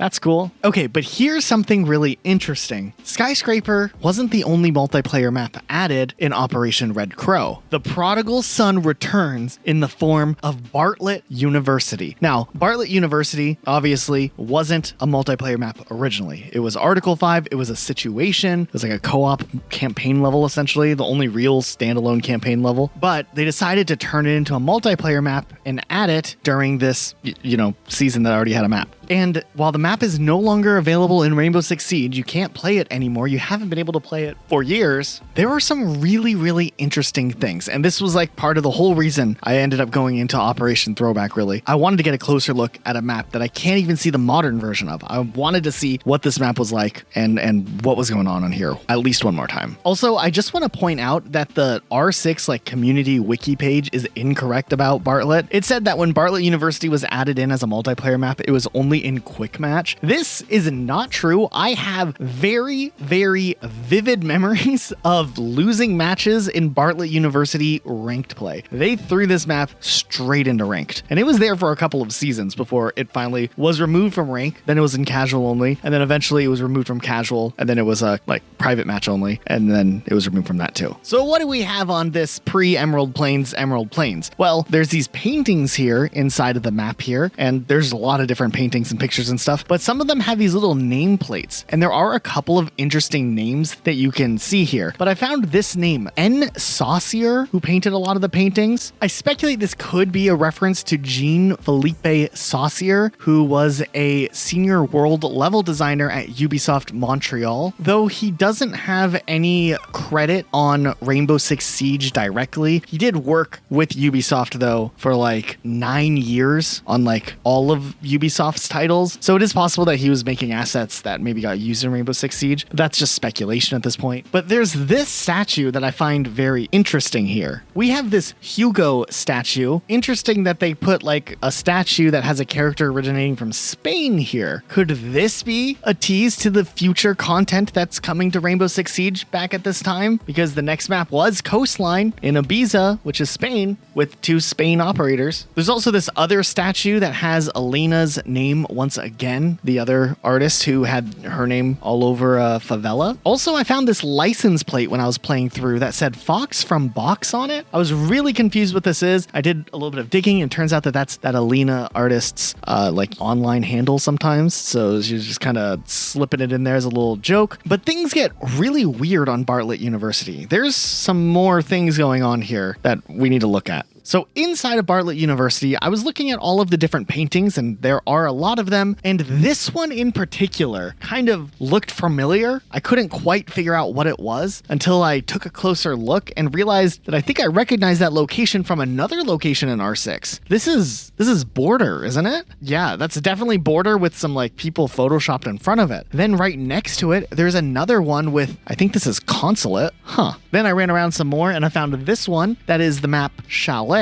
Okay, this one's kind of obvious though. But then, since there were these locations that were purposefully put here, this one I couldn't figure out for the life of me. I spent a lot of time looking at it, and then I was like, this couldn't be Fortress, or I don't know. Then I started thinking maybe it was Favela, even though it really doesn't look like Favela, but it is a black and white photo. So I loaded up on Favela, and I had a screenshot on my computer to compare it to, and I'm pretty sure this staircase here is that picture. I think they just changed it, or maybe this screenshot is from an earlier version of Favela that they used for the picture. But whatever it is, I'm pretty sure that this lines up and that this is the location here. So Bartlet University has Favela, Border, Consulate, and Chalet all referenced here. But then that got me thinking. So Bartlet University originally was Article 5. Does that mean that these DLC maps like Favela and Border were teased all the way back when the game first released? Were these Easter eggs right there in front of any players doing Article 5 to look at and get a sneak peek at what was coming? Because that would be a crazy Easter egg, right? So I went through the process of getting the very first version of Rainbow Six Siege to run, and you can only play it offline, obviously, because there's no online on old Siege. I got Luke on, we connected through a VPN server hosting thing, and we loaded up on Article 5 like it was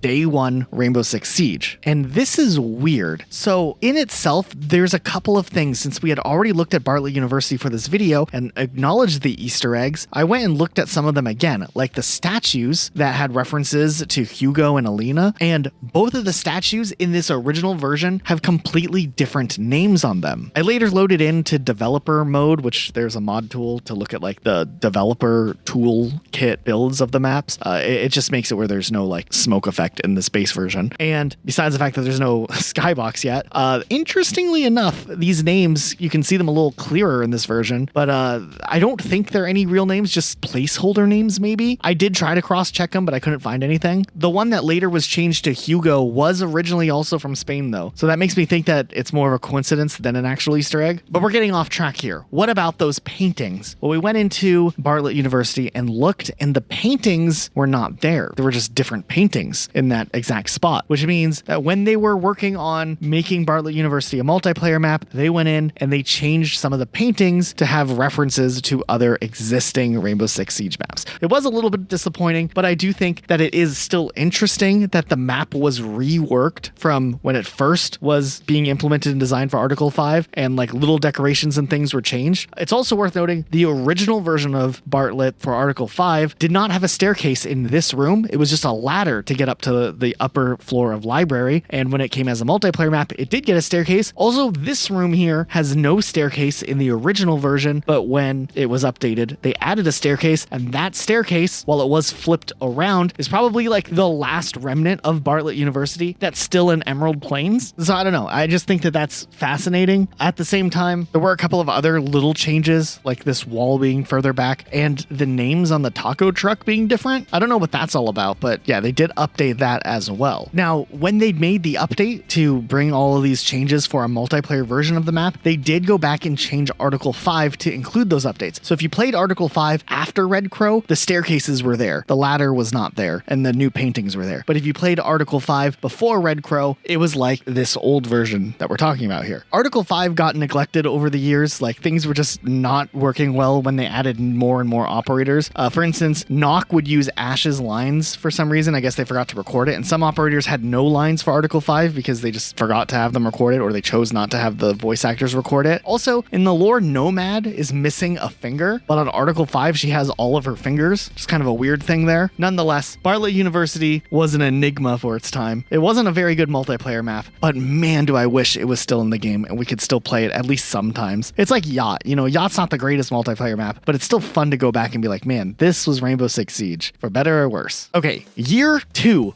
was a big turning point for Rainbow Six. They decided to introduce Operation Velvet Shell, which was the beginning of a big thing for Rainbow Six. They had Coastline, a new map that was added to the game, taking place in Ibiza, Spain, and 2 new operators, Mira and Jackal. Mira could put windows down and Jackal liked feet or something. So Coastline was an interesting map. By far, I think this map was intended to be a visually beautiful map, especially at night, and I just wanted to acknowledge that the nighttime version of Coastline was such a vibe. Also, in the original Coastline at night, if you went to the pool, there would be some Liddy music playing in the speakers there, some club music. I definitely talk about the vibes.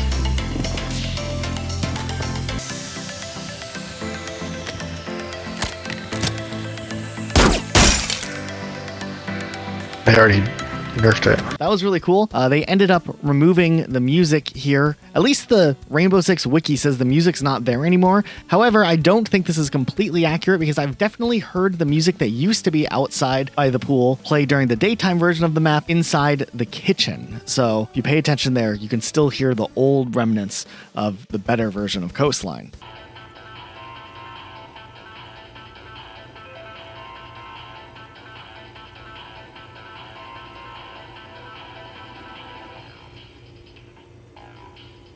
Also, the same club music can actually be heard in the tutorial thing that they added. If you play through the tutorial and you get to the part where you have to plant the diffuser as thermite, this door opens up. You can then run out the door, and outside there are these lawn chairs, and the music plays from here also.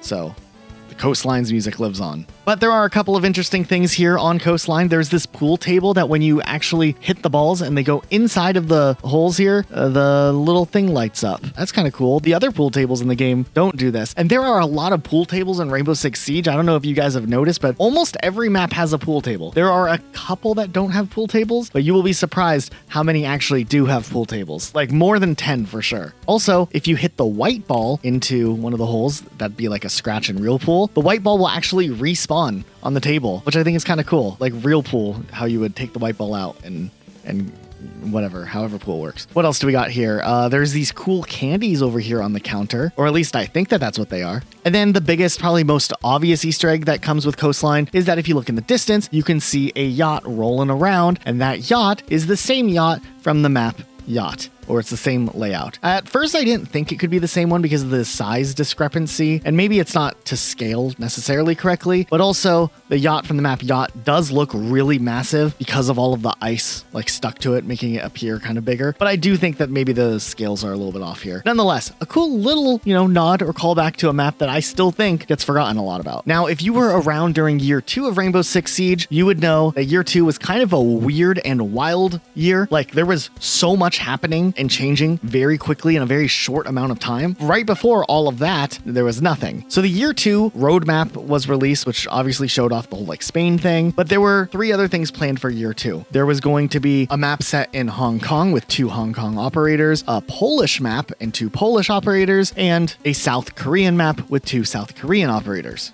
As many of you know, one of those maps never ended up getting made. That was because Operation Health came out, and that was probably something that Rainbow Six really needed. The OG Rainbow Six was kind of in a rough state with a lot of like hit detection issues, matchmaking was really slow. There were a lot of things, and if they wanted to support the game for a long time, they would need to put development resources towards getting the game into a more stable state. Mind you, back in the day, Rainbow Six Siege didn't have a massive player base, so I'm pretty sure Ubisoft's allotted money into supporting a game into year 2 was probably not like as big budget as they have nowadays for support. So content was going to have to get cut, and ultimately the map for Poland ended up getting scrapped altogether, and instead players got Operation Health, which was just a season of pretty much nothing going on, but more things coming in the future and like little tweaks and updates and whatnot, and like a dock theme going on. Now, I was a little disappointed to find that on Coastline there were no teases or hints to the next map, which was always planned to be that Hong Kong map that was later revealed to be Theme Park. It seemed like they had definitely pulled back on the little hints and teases after maybe that Favela fiasco. But during one of the Operation Health, like behind the scenes things they did accidentally or intentionally tease a little Easter egg showing off the future of Rainbow Six Siege in the form of this little blink and you miss it moment where you can see the operators here, and there were the icons of Legion and the icon of Ying here well before they were actually added into the game. And that's all people had to go off of. That was the Rainbow Six Siege news at the time. It was a long drought of nothing coming out to Rainbow Six Siege, but the really crazy thing is that after Operation Health and going into Operation Blood Orchid, there was a lot of content. Just think, there was nothing, and then all of a sudden, across 2 seasons, there would be 6 new operators and 2 new maps. In a 3-month window, you essentially could be, taking a break at the end of Operation Health and coming back during Operation White Noise and being really confused with what's going on. But first up, Theme Park was added to the game. Theme Park actually had a couple of Easter eggs that were kind of fun though. Like for instance, this arcade cabinet having Far Cry 3 Blood Dragon, which was a very popular DLC for Far Cry 3. That was like a 80s inspired, action movie. It was a cool game, and it was really ahead of its time. It was like way before the whole like 80s nostalgia kicked in. Also, you might have noticed on one of the arcade cabinets, there is a tribute to a Rainbow Six gamer that sadly passed away. Apparently his friend reached out to Ubisoft and they decided to kind of add a little homage to him that's still in the game to this day. Even after all the reworks, they never took this one out. So that's cool. I think it's also interesting that in the little homage, they show the old icon for Platinum, which was the rank that guy got. That's cool because the Platinum rank has been like redesigned since then. There's a few other interesting things here. We have this Ash cutout, nothing too crazy. Also, the name of this theme park is called the Rainbow Amusement Park when you translate it. So I thought that was kind of interesting. Now, like I said earlier in this video, we will talk about like the map changes over time later in the video, but theme park is interesting because this one was changed quite a bit. There used to be like a wild rail cart type ride through a dark room. That got completely reworked and changed. But if you go over to this map outside of the building, you can see the map actually still has the layout from the old version of theme park. So you can kind of still remember that there was a whole section for trains in the middle of the map that is no longer there now, but it's still referenced at least in this little map that's set up here. Also, there's this poster for like this super recruit team. I just kind of like it. I miss the vibe that recruits used to have. Recruits have been done really dirty in Rainbow Six Siege history. It's a shame. I want the old recruit back, but I also want the old recruit to be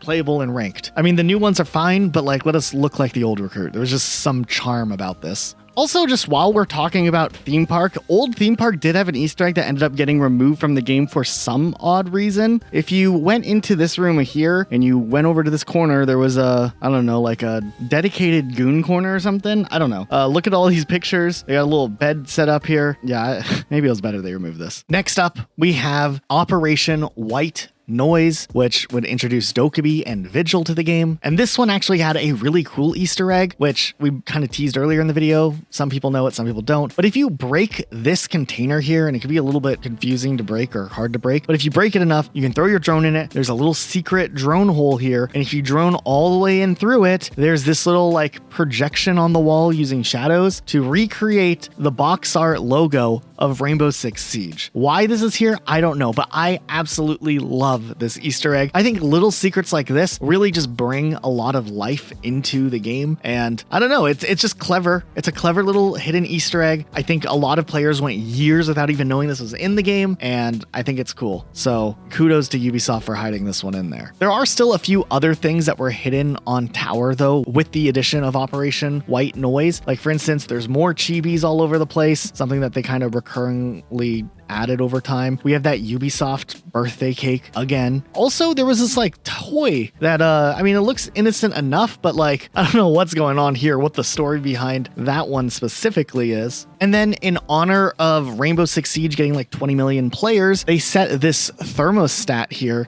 to kind of be a little reference to that landmark at the time for Rainbow Six Siege's growth. It's interesting how Siege has like kind of had this like linear growth of slowly getting more attention, then like a huge explosion and renaissance, and then it slows down and goes up again. And it's a wild ride. 10 years has been crazy, but it's still around. And this was just one of the stepping stones for Ubisoft, which apparently would be later updated when they reached 60 million players. On the second floor supply room, the calendar here always actually has the right date, which is incredible because most of the maps just have that April calendar with that one day being labeled as ED Day, whatever that means. Also, while we're talking about Tower, I have a question for you guys. Do you know of the Rainbow Six Siege operator known as Angel? No? Well, me neither before working on this video specifically. So there was a character in the Rainbow Six Siege expanded lore, which is already a wild sentence in itself. The lore in R6 Siege goes really, really weird, usually. There's a lot of weird things going on, but in one obscure cutscene, like those little like animated things they do, like to coincide with a season release, they had one that focused on Ram in Tower, and I think Vigil shows up, and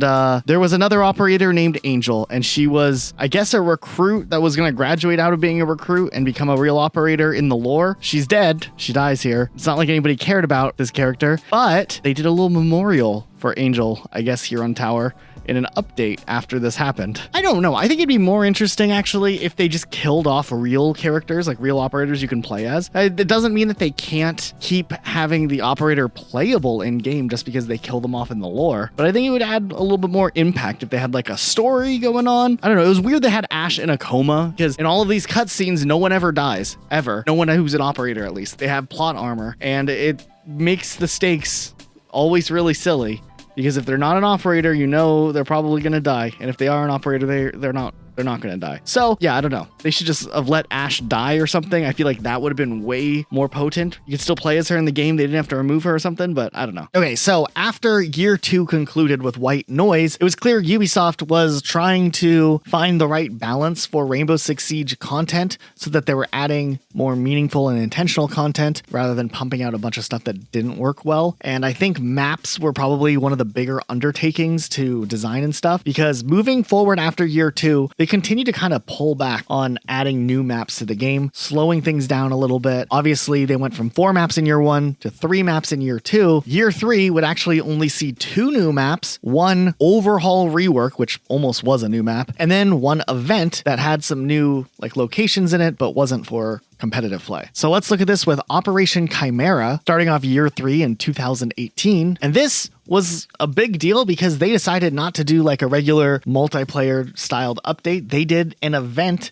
that was actually a PvE event where you fought aliens or something. Now, Luke was in charge of doing a breakdown on this, so I'm going to switch over to Luke and let him explain not only Operation Chimera's content, but also the little secrets that were hidden there, because there's actually quite a few, and they're pretty cool. Yes, Outbreak was just amazing. It was an amazing event at the time, and it made me really fall in love with Siege back in the day. It was so cool that a competitive game that was so PvP focused, like Rainbow Six Siege, would do an event where they built out like a little bit of PvE, especially after the previous year with Operation Health bringing less content to the game. This event was set in Truth and Consequences in New Mexico, which is a city that is relatively close to Roswell, which had the Roswell incident, where in 1947 like a military balloon crashed and people thought it was aliens or something. I don't know the full lore about it, but it definitely has spawned a lot of alien conspiracy theories over the years, which is perfect for an event like this because, you know, it makes it feel like there's some real life inspiration to this whole thing, which is something they used to heavily lean on with maps like Oregon or even Bank. Now, this event had 3 levels to it, with each level having 2 parts to it, part 1 and part 2, and you would just play this in matchmaking and get put on a team with other players. There was also 2 difficulties to it, like the normal and then a pandemic difficulty that was like extremely hard. Now, when we started working on this video, this was the part I was most excited for because I finally got to play Outbreak again after this mode has been gone for 7 years. And I have to say, it's so much better than Extraction. I was looking forward to Extraction too because I had played this mode back in the day and Extraction was a big letdown. So Outbreak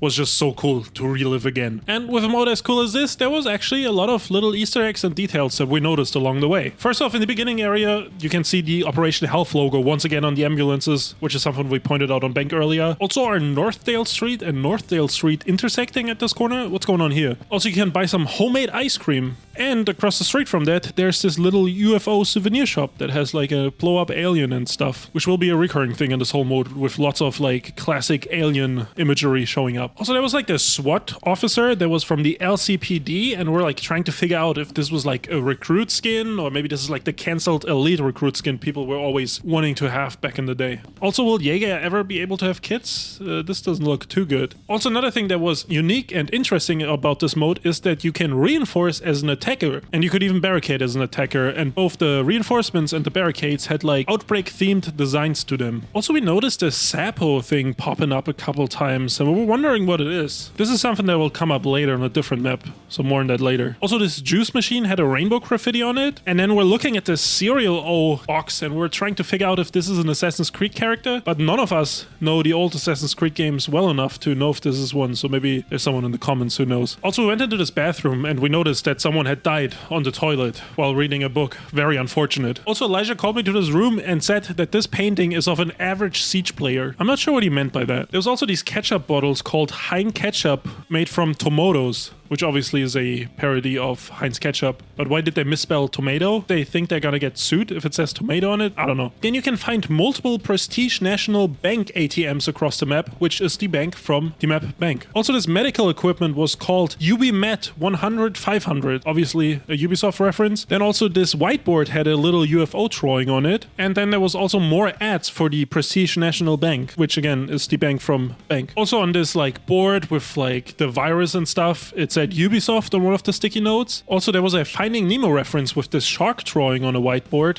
that said not food next to it, which is a reference to that one shark scene from Finding Nemo. Also, why are they advertising car financing in this hospital? And there was this wall with a bunch of license plates, and I was like really trying to figure out if all the license plate had like a siege connection. And I found some for most of them. Obviously, the New Mexico one says Area 51 on it, which technically is Nevada, but New Mexico is the Outbreak location, so they're trying to, you know, go with the whole alien theme. Then there was a Quebec license plate, which Buck is from Quebec, so maybe that's related. There was also a California one with Valkyrie and Castle being from California, and a North Carolina one, which is the birthplace of Pulse. Now, there was a Connecticut one, and I could not find an operator from Connecticut, so at first I thought all the license plates were like operator birthplaces, but then it fell apart with Connecticut, I guess. But the other ones still kind of fit. Also, the mechanic over here went to the pretty prestigious University of Bartlet U, and then we found this alien mural that was also painted over here. And that was kind of it, all the little details and Easter eggs that we found for Outbreak, and I'm very glad we got to revisit this. Also, real quick, before we go back to Elijah, there was also some cool things that happened in the Outbreak trailer. I remember them releasing this, and there was a few little hidden things in this trailer back in the day, like some Easter eggs. First of all, there was this Operation Health key charm, like on the key that was in the car ignition. Then there was like another alien you could see, and in the reflection of the car mirror you could see Tachanka's helmet, which people back in the day thought meant he was the villain or something, which, I mean, that doesn't make any sense looking back at it, but it was a theory. Also, the pattern of the seat cover or whatever, the seat cushion, resembles the carpet from Shining. On top of having multiple parts to it, the event also had some cutscenes, and in one of those cutscenes you can see Tachanka scrolling on his phone through some like eBay-like shop, and you can see a bunch of old World War II guns like the PPS-H or Mosin Nagant, or even the Nagant 1895. Just a cool little detail of guns that also never appeared in Siege. Also, during a cutscene you can see on this screen right here it says Carpenter, which is a reference to John Carpenter, who directed movies like The Thing. Also, here's Lion without his mask, and I think that was one of the few times you got to see Lion without his mask back in the day. Also, what's going on with Ash here? Is she playing Rainbow Six Siege on the job? Why is it a Siege icon on her desktop?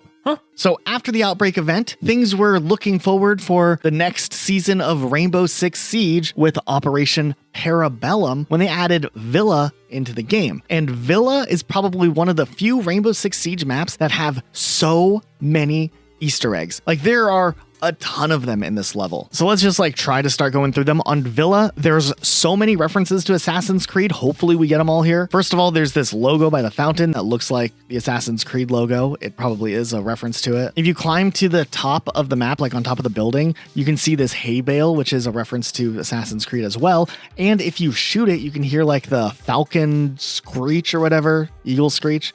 I think that was one of those types of avian creatures that normally is from the Assassin's Creed series. But bro, take a look at this. If you swing around with like a sniper rifle and you look all the way in the background here, you can actually see, I think that's what's his name, Ezio or something from Assassin's Creed, chilling up top here, hanging out. I mean, that's a pretty big reference, I think. Apparently this name is also a reference to the Assassin's Creed series as well, so there's a lot of Assassin's Creed mentioned here. But that's not the only thing going on. This well actually starts to paint an interesting story as to what happened in this mansion earlier, because if you stand by the well, or maybe you punch the well, you can hear like, I don't know, zombie moaning coming from inside. There's something here, obviously, and I think the map's environmental storytelling actually kind of paints a little bit of a picture. If you go inside the map, there's this like caged room with some bikes in it and like some shackles. So perhaps someone who was like infected with some zombie-like virus was freaking out. The family members maybe locked him inside to see what was going on before later moving him to the well.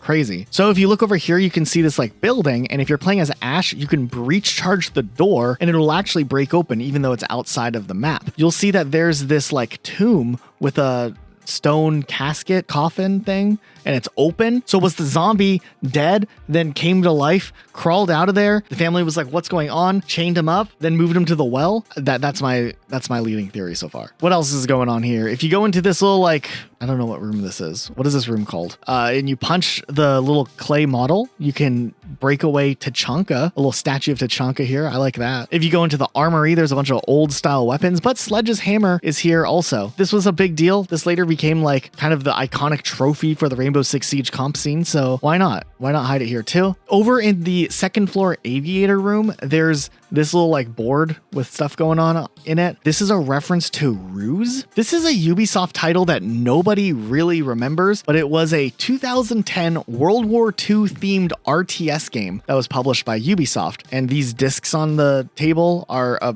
callback to that. Also on Villa, there's a lot of classical art pieces, and no, this painting here is not originally from Minecraft. Outside, if you go into this like stable area, there's these two boxes here, and you can occasionally hear a cat meow. Take a listen. This is probably a reference to Schrodinger's cat, which is like a theory that like if a cat dies in the box, there's like two outcomes or something, one where the cat doesn't die and one where the cat dies. I don't fully understand it, but that's what it is. Why is it on Villa? I don't know. Also, when we were getting footage of this, I got jump scared by a cow mooing. I don't know if that's an Easter egg, but there definitely is a cow that can moo in the distance and it can scare you. What the fuck? I just heard a cow mooing. Then there's a couple of other little things, like for instance, if you look around the map, you can see there's actually a bunch of bird nests that are scattered about. I don't know what this is. Maybe it was like a collection type thing. There's a few Easter eggs kind of like this in Rainbow Six Siege, kind of like the trains, but there's just bird nests hidden in multiple different locations. People are speculating it was a secret Easter egg, but nothing ever really came from it, so I don't really know what's going on here. There is a magazine here, which is kind of interesting. Also, it looks like the statue on the second floor is actually a statue that's taken straight out of the game Watch Dogs 2 for the mission Moscow Gambit. And then some of you might have been playing Rainbow Six Siege at some point and have noticed that on Villa, you can sometimes hear Ave Maria play through this like gramophone.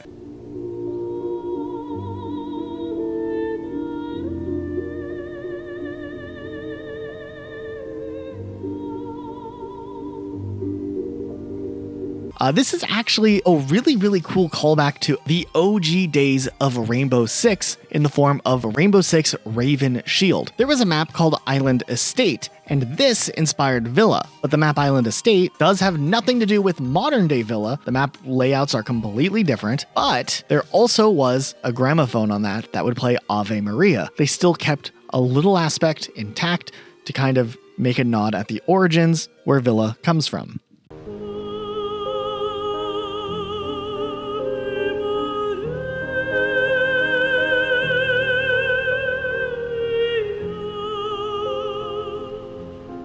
The next new map that would release was actually the map Fortress, which came out during Wind Bastion. And this map was interesting. I don't know what fully is going on. I can never find my way around this map. I'm always confused, maybe because it's not in ranked, but it is a map, and the map does have quite a few Easter eggs, surprisingly. I would say more than most maps in Rainbow Six Siege. Okay, there's this eye exam here, but the letters aren't like a typical eye exam. If you take all the letters and spell them out, it actually spells aim for the head, which is advice I wish my teammates would heed when playing Rainbow Six Siege Ranked. I don't know, I feel like they had fun with this map, which is a good thing, because the things that are hidden are just kind of goofy but interesting too. Like this piano here, it's super sus, look at it, but if you actually break the piano, inside the piano, there is a weird photo, and the photo here seems to be Hibana, Pulse, Thermite? They're all just kind of hanging out, having a good time.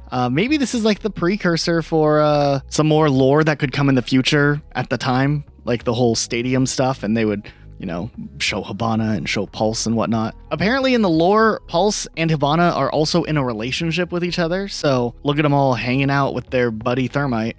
What are they doing here, actually? Upon further inspection of the actual illustration, it looks like they're on like a demolition derby or something. So I don't know what they do on weekends when they're not Rainbow Six Sieging, but they definitely are an interesting group of friends. Over on the roof of the main map, you can actually see this like wind vane, I think is the right word of it. And you can see it's Tachanka, you know, blowing in the wind on a turret. Old Tachanka before they like kind of made him own fun. If you go into the briefing room, you can see all these stacks of like papers here. And if you break it, like with your hand here, you can see Bayek from Assassin's Creed Origins under there. So a little reference to a Ubisoft title. Is it Bayek or Bayek? I don't know Assassin's Creed well enough. Also, on this other table, you can see this passport here, which is actually that of the character Ellen McIntosh, which was a character from the Outbreak event, which was like a year earlier at this time.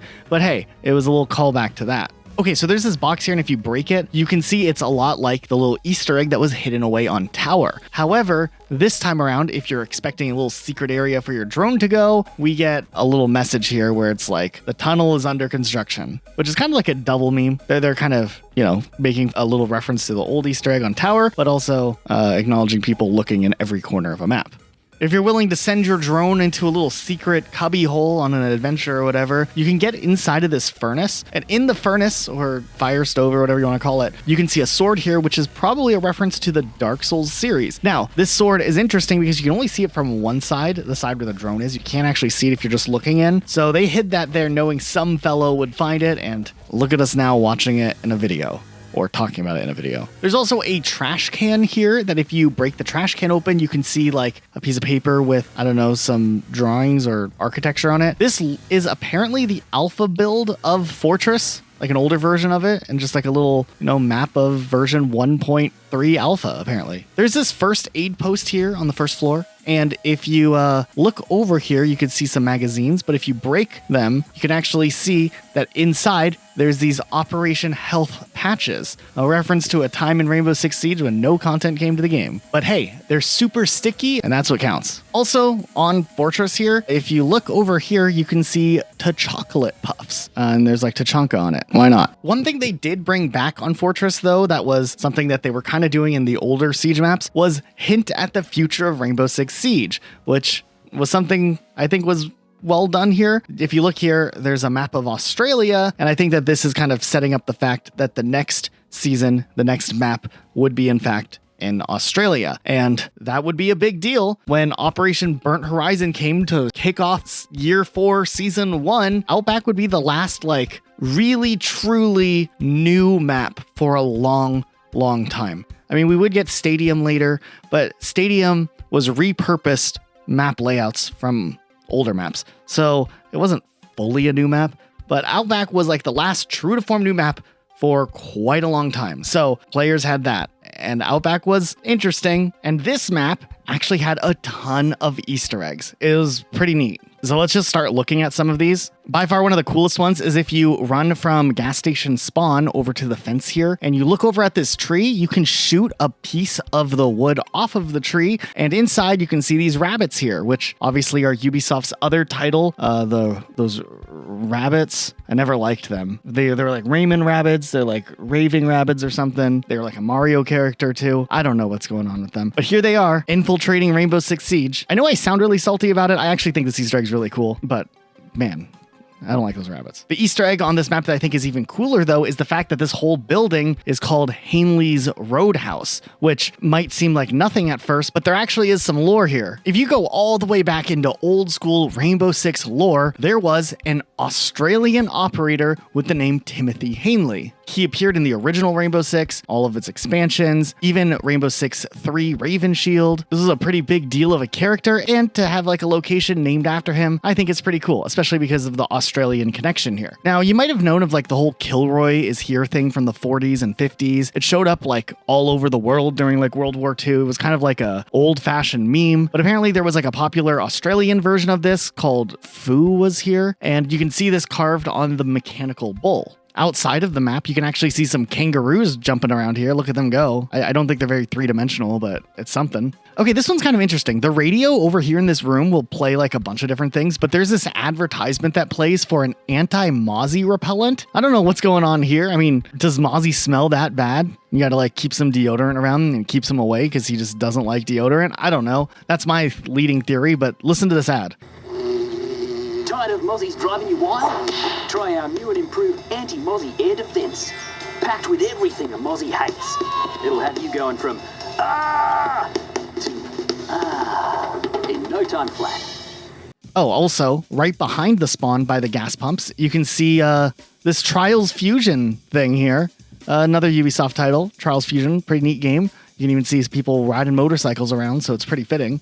Then inside of the map, in multiple different locations, you can see this hat that'll be like hanging up on a wall. This is a reference to Crocodile Dundee. It's the hat from that, see? See the connection? That's not the only connection though to Crocodile Dundee. There's this advertisement for a poster here with a knife, and it says "That's not a knife," which is a phrase in Crocodile Dundee. But hey, if Crocodile Dundee wasn't your hat-wearing hero back in the day, maybe Indiana Jones and the Temple of Doom, was it called? But yeah, look, we got Indiana Jones's hat and the little kid from that movie. Their hats are both mounted on the wall here, hanging up. Check out this really cool sign. This area is under video surveillance and being recorded. And then there's like a picture of no bras being allowed. If you look over at the dartboard here, you can see the high score, and it looks like maybe Mozzie is the number one person.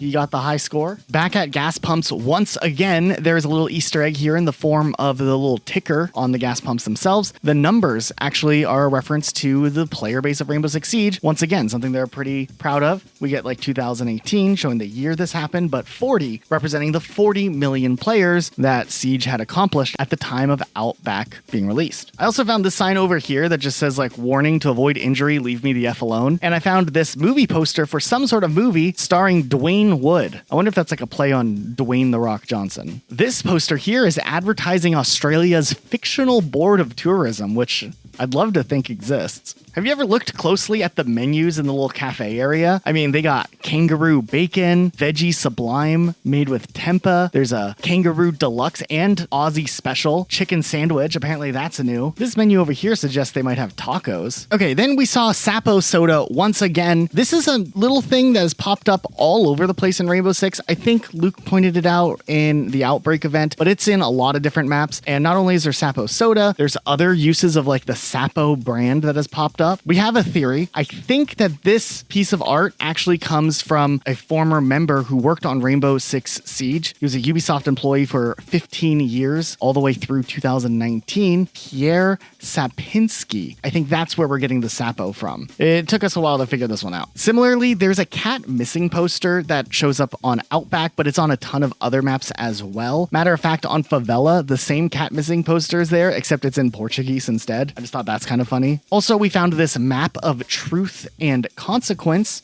which is the area from the Outbreak event. And over here, we found Assassin's Creed Odyssey, a little reference here on the table. Also, during this time, I want to point something out. They were still doing little teases here and there of future seasons of Rainbow Six Siege. For instance, there was this concept art that was released, and at first glance, you're like, okay, it's just, I don't know, an illustration or whatever. But look in the background. What is that? This was actually the precursor for kind of teasing some new operators coming in the future in the form of Goyo and Amaru. You can see their gadgets are here on the chalkboard. And a couple of people noticed this when the illustration was added, like, what are those gadgets? And it kind of painted a little bit of mystique around what would be coming in the future. And it would be Goyo and Amaru. As we continue to look through the maps and the Easter eggs and whatnot, we have to talk about the next map to release, which was Stadium. And this is where things get really, really confusing. Actually, if anything, Stadium is probably the most confusing map when it comes to like the technicalities as to what happened with this map. The way that Stadium made its way into ranked is interesting also, back when it wasn't ranked. So Stadium first was introduced in 2020 during the Road to SI event and stayed for a little while as an interesting map. It took elements from Oregon and elements from Hereford Base, old Hereford Base, mind you, and was like this big arena-themed event map. It wasn't originally supposed to be like a full map, I guess, but they chose to do stuff with it. So this was the event during 2020. Then 2022, they actually reworked the map, changing up some of the locations. But this is not Stadium Bravo like you might naturally think. This is still the original Stadium 2020 as it's now referred to. This map was also wild. Originally, Harry would show up at the start of the match and talk about the abilities of the operators that were picked. This would also reveal the identity to the other team, which, I don't know, that's not really cool for intel. Like, come on. Okay, but we have the two versions here, right? Stadium 2020, Stadium 2022. Then for Stadium 2021, the map was completely reworked, and that version that would release was Stadium Bravo. which would then be a staple. It stayed in the game after the event, and it became a ranked map for a while. It later got replaced with, I believe, Lair in like the ranked pool. But here's the weird thing. So Stadium 2020, the old version before the rework, would be added back into casual playlists. So you can go on your Rainbow Six and play Stadium 2020, except it's not Stadium 2020. It's the reworked version of Stadium 2020 that was released in 2022. So really, the map Stadium 2020 is Stadium 2022 with the wrong year on it. The original Stadium 2020 is not in the game. You're only playing the 2022 version. I don't know why they did it this way. It doesn't make any sense to me. It's one of those little things that's not important at all, but it just drives me insane. I don't know. The old Stadium 2020 that you no longer can play just has like a couple of differences in the rooms. We'll show the differences on screen here, but that's about it. Now, the Stadium 2022 version, down at the basement area, there is an Easter egg of a little whiteboard here, and it has pictures of teams that had won like the big Rainbow Six invitational thing. That's kind of cool, right? We of course have that license plate thing that shows up on like every map at this point with the car with the number of the amount of players that have played Rainbow Six Siege. But then Stadium Bravo, which is Stadium 2021, did completely rework it, this time using elements of Border and Coastline for its version. And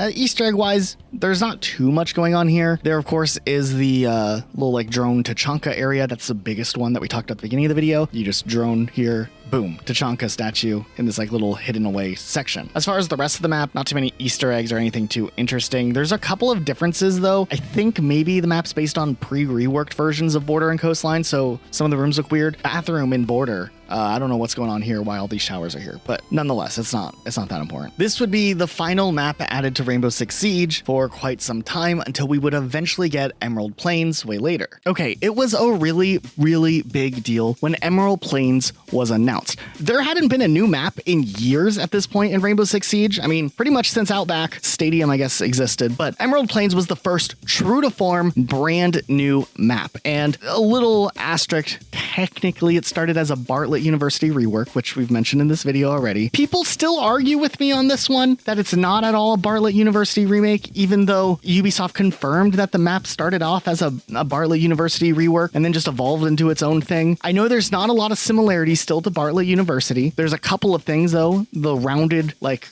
corners of the building structure are in both versions. This stairs hallway, the stairs are flipped around, but it's still like the same layout pretty much. The main entrance looks a little different, but the vibe and the distance between the walls is about the same. There's a fireplace in the center of the map in the same location. The statue room and the trophy room in Bartlet University are geometrically in the same location on the map, though obviously the statue room is bigger, it has a rotate. Similarly, the kitchen is downstairs in the same location as where it was in Bartlet University, even though the layout is different. And then the pantry breach on the outside is still where the dining room area was as an entrance point in Bartlet University. And then like this right here on Bartlet University, this wall is like that main breach where there's like a little like balcony thing that you can walk on Emerald Plains that a lot of people try to breach through. So you can tell, like if you've played enough on Bartlet University or you've gone back and looked at Bartlet University and compared it to Emerald Plains, there are enough similarities where you're like, okay, I can see how this started as Bartlet, but obviously took its own form. I just wanted to make my case. It's the weird hill I want to die on. It's my weird Rainbow Six obsession, is not forgetting about content we can't play anymore. There are Easter eggs on Emerald Plains though. One of them is actually insane. If you go up into the statue room, there's this little connected room and there's this vent up here. If you shoot the vent, it'll break open and you could throw your drone in there. Once you throw your drone in there, you'll find this little leprechaun just chilling here. And he holds a sign, it's kind of telling people they need to go and find 30 four-leaf clovers. What is this all about? This was like Ubisoft hiding in a little thing. This spawned a community effort to go and find 30 hidden four-leaf clovers that were scattered around Emerald Plains. And they're tiny and in very, very obscure locations. And I decided to take Luke on the journey of finding them all just for this video. Okay, so for context, I had no idea what this Clover Easter egg was like. So I loaded up with Elijah to find them, and he said he had a guide. So I assumed, it's just pictures or locations or whatever. And then he starts reading riddles. Okay. In a vault on the floor that comes after one, a leprechaun lounges just having some fun. He holds up a sign with a glint in his eye. That doesn't sound like the guy. You pull up the fucking riddle, dude. Oh, fucking God. What the fuck? And I thought that's how Ubisoft posted the locations back in the day. So at first I was mad that he doesn't just read the locations and we go there. based off the picture. They're scattered around both high and low in places where most would never go. A lion's mouth fountain outside. Take a peek. A clover lies there if you're sly and sleek. Come on, we can find this. In the music hall, on a grand old table, a clover awaits if you're quick and able. I'm feeling I'm a fucking punk, dude. What do you mean? Down in the toilets on the first floor too, there's one more waiting just for you. What's the riddle again? I'll make you read them 50 times too. Down in the toilets on the first floor too, there's one waiting just for you. In the toilets, right? Well, this room is called that, right? What's the hint again? I'm not reading it again. It's somewhere in this. And then later I realized he made up the riddles. And near the fireplace, second floor's glow, another is waiting where warm winds blow. Found it. Nice. Okay, that's all that I have for the riddles. But I can make more riddles if you want. What do you mean you made the riddles? I put them into ChatGPT and asked them to make them rhyme. I was trolling me. Bro thinks he's a riddler, dude. What do you mean? I thought it'd make the adventure more fun looking for them. Sure, I had a little fun with us maybe looking for these 4-leaf clovers, but it was a cool little Easter egg hunt that they had set up for players, so I was all for it. Now let's look at these locations here. One was inside the lion outside by the fountain in his mouth. Another one was behind the lion statue back here. There was one in music hall on this table right here. In administration hall up on this shelf, there was one. In the toilets on the first floor up here by the plants, there's one up there. In the bar stock behind this barrel over kind of by the window, there's one. If you go down to the pool table inside of one of the pockets, there's one. In the mud room, kind of in the corner of this wall where you would never actually look, there's one. We threw a drone up there and that's how we found it. In the second floor meeting room, if you destroy this wall that I don't think anybody would have destroyed, you throw a drone up there, you can find it. I don't know how anybody found this one. Then in the kitchen, there's supposed to be one in between the two hoods, just kind of chilling here. There's pictures of it online, but every time we load it in, it just wouldn't be there for whatever reason. So I don't know what's up with this one. This was the only one that we couldn't get to spawn in while we were looking for them. Then in the music hall, there was one on the couch. There's one on the second floor up by the plants above the fireplace. In the hunting hall, in the cabinet next to the red jacket, there's one. Then in the pantry, if you throw a drone up onto the vents, you can find one up here. In the second floor archive, if you look up on this box, you throw a drone up there, there's one. And you can see the stem even. Then in hunting hall, if you look at the little fox trophy and you look at the bottom of the log, there's one inside of there. This one's crazy, but in wine cellar, if you can line up your drone and land it right on top of this lamp, there's one on top of it. In the second floor library, if you look on the shelf up here, there's one in the corner. Where all of the trophies are in the CEO office, if you drone up there, you can see one right here. Back in bar stock, there's also another one on this barrel over here. There's another one outside of the map where this delivery truck is. If you look underneath the tire, you can find one. This one's crazy, but if you can throw your drone on top of this surveillance camera, you can see one sitting at the very, very tippy top. Then over in the backyard, if you go to the horse statue, there's a 4-leaf clover on top of that. On the rooftop over here, kind of by the parking area,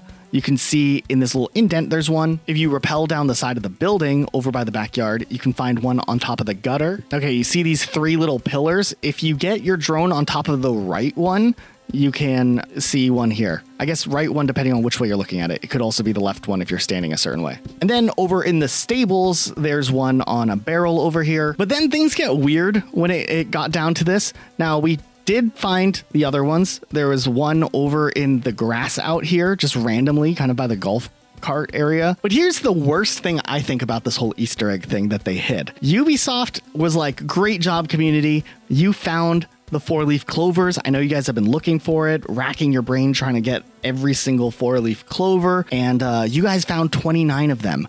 Good work. As it turns out, we only put 29. I know the sign says find all 30, but we plan on adding the 30th 4-leaf clover in a future update. Why?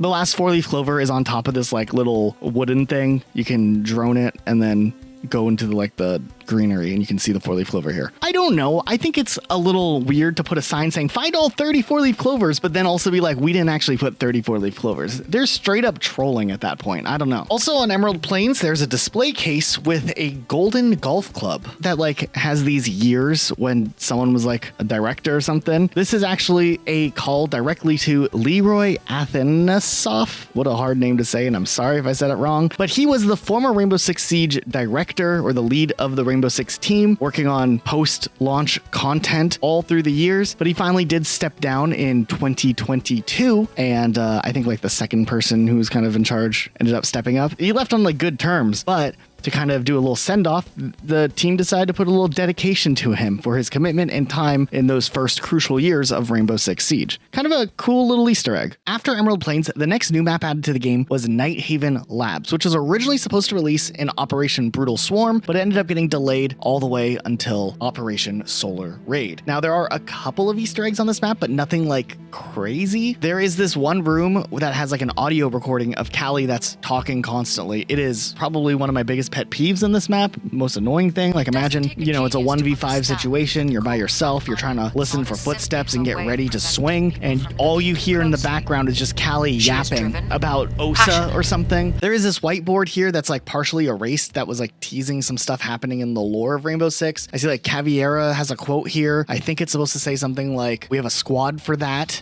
Red Hammer. Maybe it was teasing Red Hammer. I don't know. Some of the other stuff is a little interesting. Like here it says, where Ash? Okay, I see like a zombie's name. Like, I don't know. It's all erased, so you can't really tell. It's not too clear what's going on here. I see like new recruit, maybe. Were they teasing the recruit rework all the way back then? I don't think so, but yeah. Downstairs, there's these like exoskeletons, and these are like teasing elite skins that would come to the game for Legion and Callie. And then obviously the biggest Easter egg hidden on this map is the Animus, which is the whole machine that they use in the Assassin's Creed universe to like do the whole like simulated time travel thing where they like go back in time, but like through DNA or something. I don't understand Assassin's Creed lore, but I think that's how it works. And they have the machine here in Nighthaven Labs. So that's cool. Also, just because we literally looked at every inch of every map for this video, this elevator, by the way, doesn't make any sense. So we have an elevator, right? You break the hatch and drop down, and there's no elevator anymore. There's a hallway, and then the elevator's over here. So the elevator's like offset, but if you go to the top, or if you go outside and you like look at the elevator shaft and you kind of analyze it, the elevator is up here in the right spot. So I think somewhere along the lines, maybe this room was supposed to be bigger and the elevator did line up, but then they decided to move the room to make it smaller, or maybe add like the little entry corridor that they have outside for the room adjacent to it. And they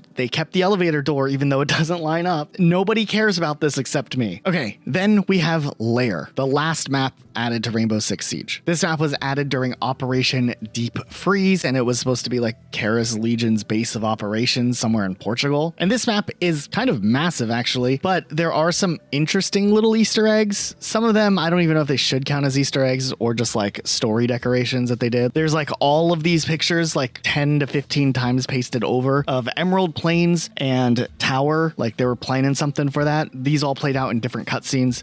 RIP Angel, and then obviously Harry and the whole Emerald Plains assault was planned here as well. There's a few other interesting things of note, like a picture of Zero, a picture of Fenrir, but I mean, it was teasing some story stuff that was coming up in the future, so I guess that part is kind of cool. I mean, it is neat to see them kind of put some effort into the map stuff to build out the bigger universe, but I don't know. Just when it comes to Rainbow Six story, it always feels so weird. It's not like they're teasing a new map or a new operator, they're just like teasing some events. This glove brand is called G Love. Is this a reference to Rainbow Six? I mean, it's a rainbow. There was a big Easter egg hidden on this map, believe it or not, with these masks here. They all light up and they like flicker stuff. And if you pay attention and translate what is flickering to like Morse code and figure out everything, it translates to, it all starts with the recruits, which was Rainbow Six's way of teasing the fact that Recruit was getting a rework, which I think is the goofiest tease of all time. I mean, this is like a big Easter egg to tease Recruit getting a rework. I don't know. Also, I want to point out that because of Lair, we were able to find out that Deimos is the author of a book. I guess he wrote a book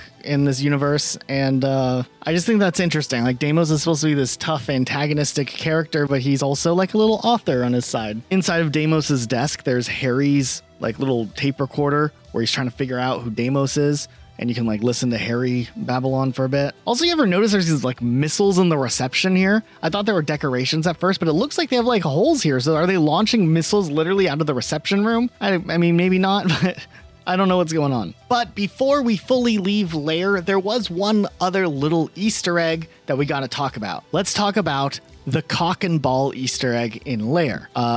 If you drone over here, there's a secret little room here. And if you're playing as Twitch and you use her drone, she can break boxes out of the way. And back here, you could find a chicken, a cock with the R6 logo on it, just tucked away here. And right next to it, a ball. So this is kind of an accurate depiction of what Ranked 2.0 feels like. Now, interestingly enough, maybe because Ubisoft wanted to distance itself from people saying that they literally hid cock and ball torture in the game, in a later update, the ball would be removed, but the chicken's still there. So if you ever want to just find the chicken, you can throw your drone in there, shoot it, and do your thing and set it up so your teammates who look at your camera can be impressed. You're not helping your team, but you are existing. But yeah, this map was fun to run around. A very, very large map, specifically outside of the structure itself. Like if you just run around the area, there's like these really big staircases and whatnot. I like the exterior design. I still don't know if I fully love the interior or if it plays really well. I've played it a bit, but it always gets banned, so I haven't really gotten to learn it inside and out just yet. But nonetheless, Lair is an interesting map, I guess. After a few name changes and multiple delays, though, for Rainbow Six, it was time for a new game to finally release. And we got Rainbow Six Extraction. This took the idea that was introduced in the Outbreak event and made it into its own game. And honestly, while I do think it was an ambitious game, I think that the game would have been better if they based it off of what Outbreak was, because Outbreak actually was fun. This has its fun moments. It definitely is something you need to coordinate with your teammates, and there's some strategy involved, and that's great. But I think they overdid the strategy and the difficulty, and they kind of muddied the water in what gameplay would have been fun here. They really tried to make it like a tactical survival game, and I don't think that it really worked as easily as it could have worked if they would have just followed their own blueprint. So while I do think it can be fun for a while, it's a weird one. There are some very interesting Easter eggs, though, to Rainbow Six as a whole, though, that are right here in Rainbow Six Extraction. Starting with the most obvious, best one that you might have already heard of. If you are in like the New York area, the Liberty Island one, out here on the boat, if you look in the distance,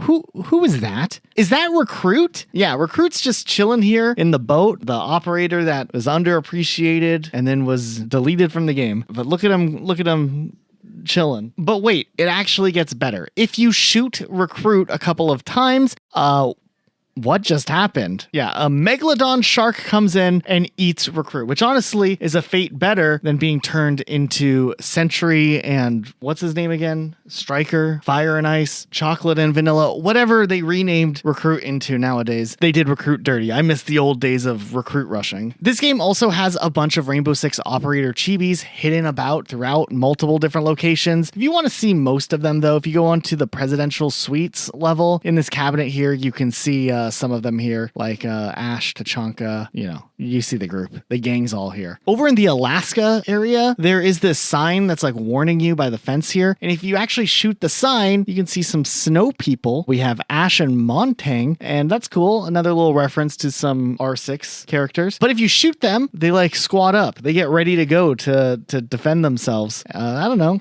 Neat, I guess. Ubisoft really did have a field day, though, with their own self-references to Ubisoft and other games that Ubisoft has published. There's actually a whole dedicated game room area that does have like references to Pac-Man. I mean, gamer stuff. There are some more interesting things if you look closely. Like, for instance, the games that they have here are all a bunch of popular Ubisoft titles from over the years, just all here. They also have another arcade machine inspired by Far Cry 3 Blood Dragon, much like what was featured in Theme Park. There's a poster for Watch Dogs Legion and a poster for Assassin's Creed Origins. And we got those rabbits again. If you actually go on your drone at the Orpheus Research Center and you kind of drone down this vent for a long time, you can see a giant rabbit just here for some reason. Over at the police station, there's this poster. It's a wanted poster for Ezio from the Assassin's Creed series. There is an Easter egg I really like that they hid in here. There's an electrical box over here that if you punch it, it will open up, and inside there is an electrocuted rabbit. Finally, Ubisoft giving the fans what they wanted. That's not it though when it comes to Rainbow Six Extraction Easter eggs. There are a couple of other interesting ones. Like if you drone under this, you can find a shopping cart that has rockets on it. I don't know what's going on here. I was hoping that this would be a upcoming operator being teased for Rainbow Six Siege, someone who runs around in a shopping cart with rockets on it. But they never did that. I guess they thought that that would be jumping the shark, not a wheelchair character controlling 2 robots. But I don't know, shopping cart operator would be way cooler. There's also this emergency box that if you hit it, you can see Negan's bat from The Walking Dead just right here. Unfortunately, it's locked away, so you can't actually use it. That would have been too cool, but it is interesting nonetheless that they kind of gave it a little reference here. Also, there's this Statue of Liberty display here. It's like a little figurine model area. If you punch the Statue of Liberty, though, it will break apart, and the only thing left is the bottom, which is like a callback, or it's self-referential to the opening cinematic of Rainbow Six Extraction, where the Statue of Liberty falls. It's just interesting that this model also falls the exact same way. Now, that's about it when it comes to Rainbow Six Extraction. This game existed, and then it was quickly abandoned, unfortunately. There was potential there. The lighting's really cool. The atmosphere's cool. The operators look great. The skins look really great. They had a lot of fun with that part. It's just a shame that they didn't do more with it. I don't know how to explain what Rainbow Six Extraction really is. It almost feels like if they would have released each level as like an event over the course of multiple years, it probably would have been better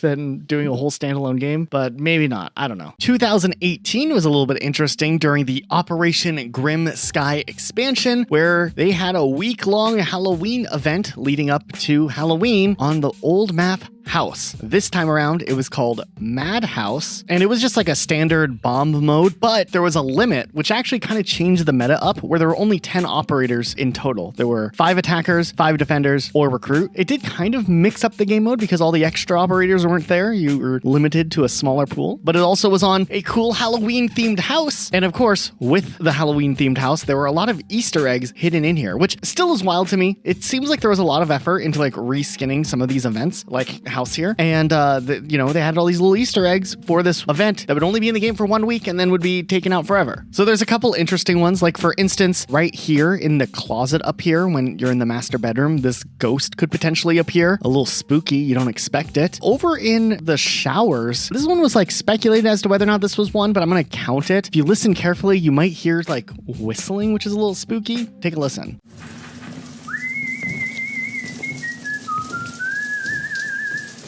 Okay, then at the front door outside of the house, there's this like doorbell. You can ring the doorbell. So that's it. Listen.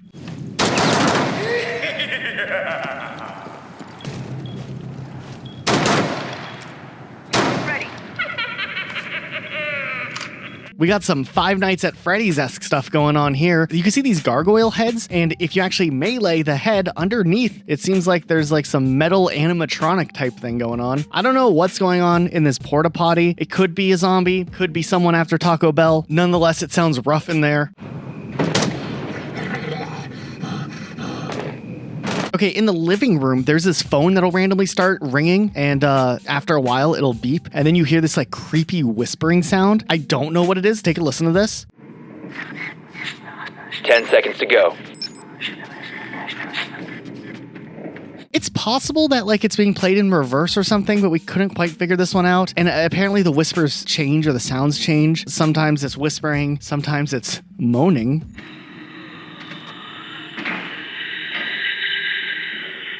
Hello. Not like that. But yeah, I don't know. It's weird. Okay, if you're in the gym, you can sometimes hear like creepy footsteps randomly, and it's not like your teammates, so that can throw you off, but it's supposed to be haunted or spooky. 5 seconds to insertion. Then sometimes in the house, if you're just like near a window, you'll hear like creepy knocking by it, which is weird also. The knocking might just also be coming from random things like a cabinet, which some people have noticed. Then it seems like in the kids' bedroom, there's some like creepy music that sometimes plays. A little spooky there.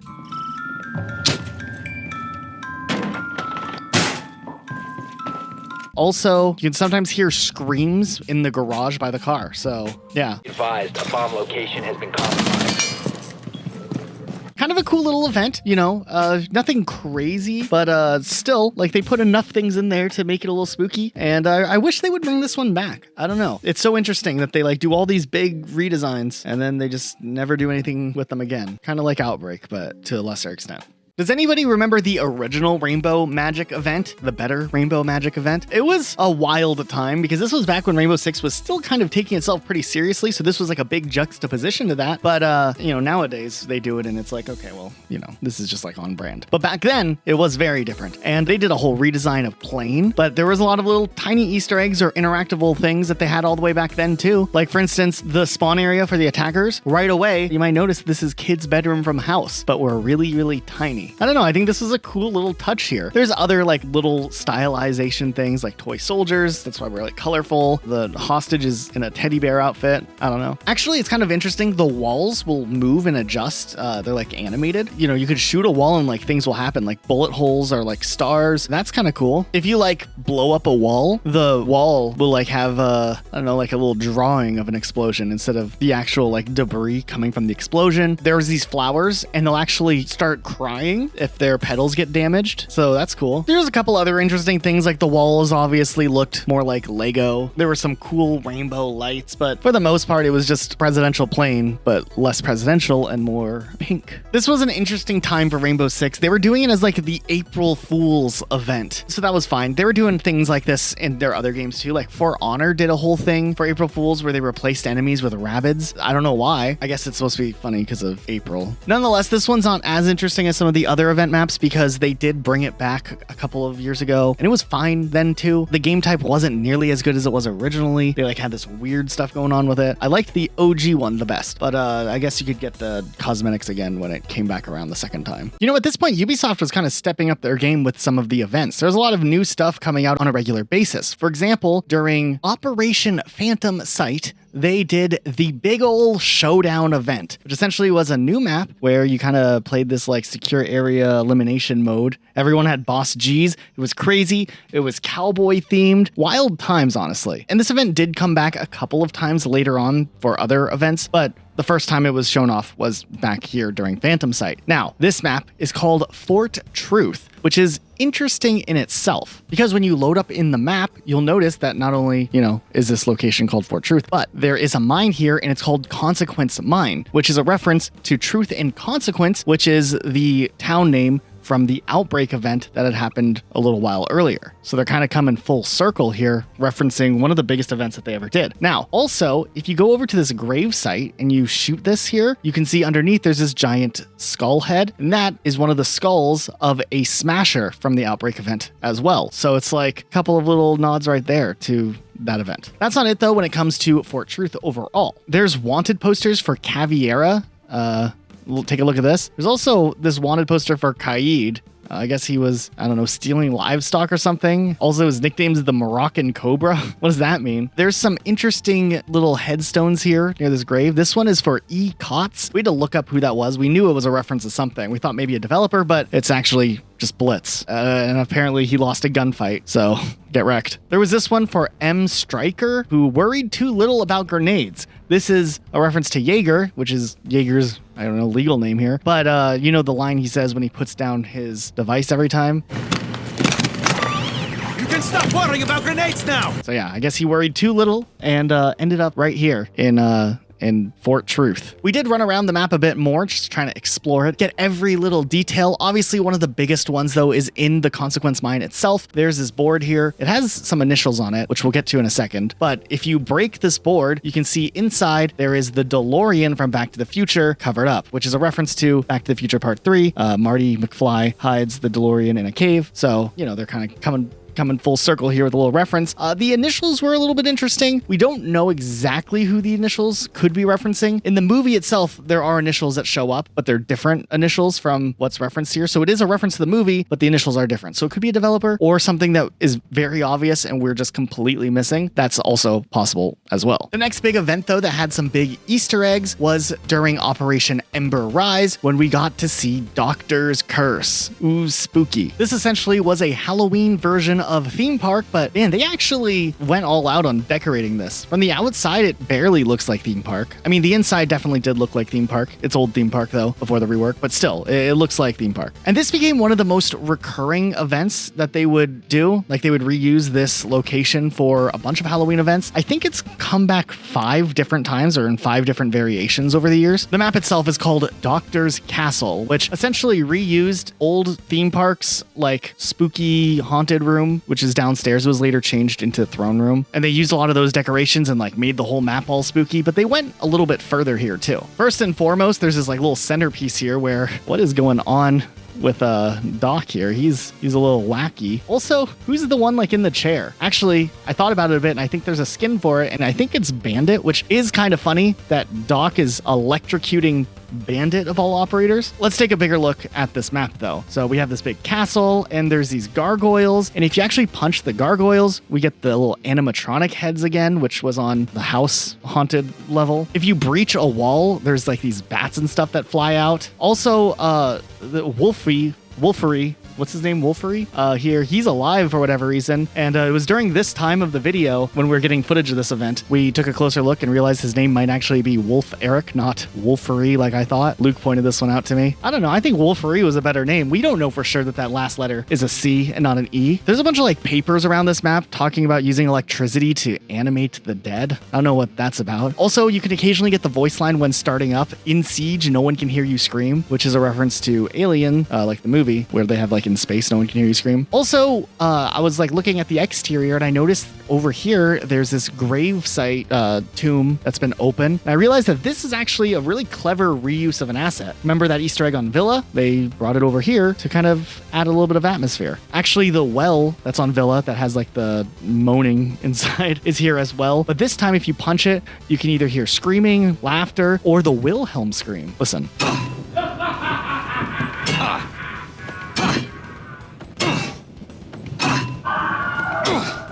Okay, we also found these tombstones, and they all have some interesting things. I think they're all references to the characters in the event, not necessarily the characters overall. So it's like Ella's grave says her sister got under her skin, and like that doesn't really make sense at first until you look at the skin introduced for Ella, then it kind of makes sense. It's the same thing. It's like talking about Frost and her smile here. What is it, because she covers her face with the thing? No, it's because her event skin, I mean, look at her face. It's terrifying. There's a Legion one with coffee and socks not being enough. Smoke bit off more than he can chew, because I mean, look at those little teeth there. Capcan was max lurk level achieved. I didn't know what that meant. Also, some of these gargoyles will just like vomit all over you. It's kind of gross. Also, while we're walking around the map, we noticed that there's like random baby laughter that can occur, which is a little bit spooky. We heard it in Initiation Room.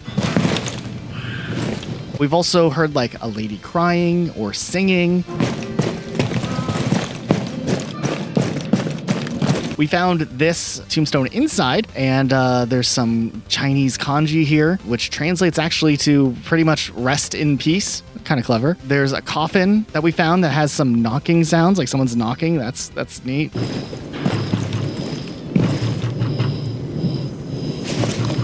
We found another tombstone. This time, it's more kanji, and it translates to game over. Also, the clocks move backwards and forward at the same time, which was interesting. Also, just like another little side thing, but Sledge, his uniform, his flag is actually changed to the Transylvanian flag instead. I guess that's kind of cool. And then just like side note, during this season, they did another event that nobody remembers because it was pretty awful, but they did like a money heist event for a crossover with a Netflix series, and it was like a big like 5-day event or something, or it was pretty short, but it was an event, and the only difference is the hostage looks like this. That's it. He's from the show. They didn't change anything else for the map, but they did a whole event called the Money Heist. Kind of boring. The only other thing that we actually noticed was that down here in the vault, they did change some of the dollars to euro. So I guess that makes sense because of the location where the show took place. I mean, this is such a minuscule change, but I mean, yeah, they did update bank for this event with this one little thing. Probably one of the worst events in Rainbow Six history. I don't know. They did an interesting grand larceny event in 2020 for Operation Void Edge. And this was interesting. So this was after the Hereford Base rework, but this time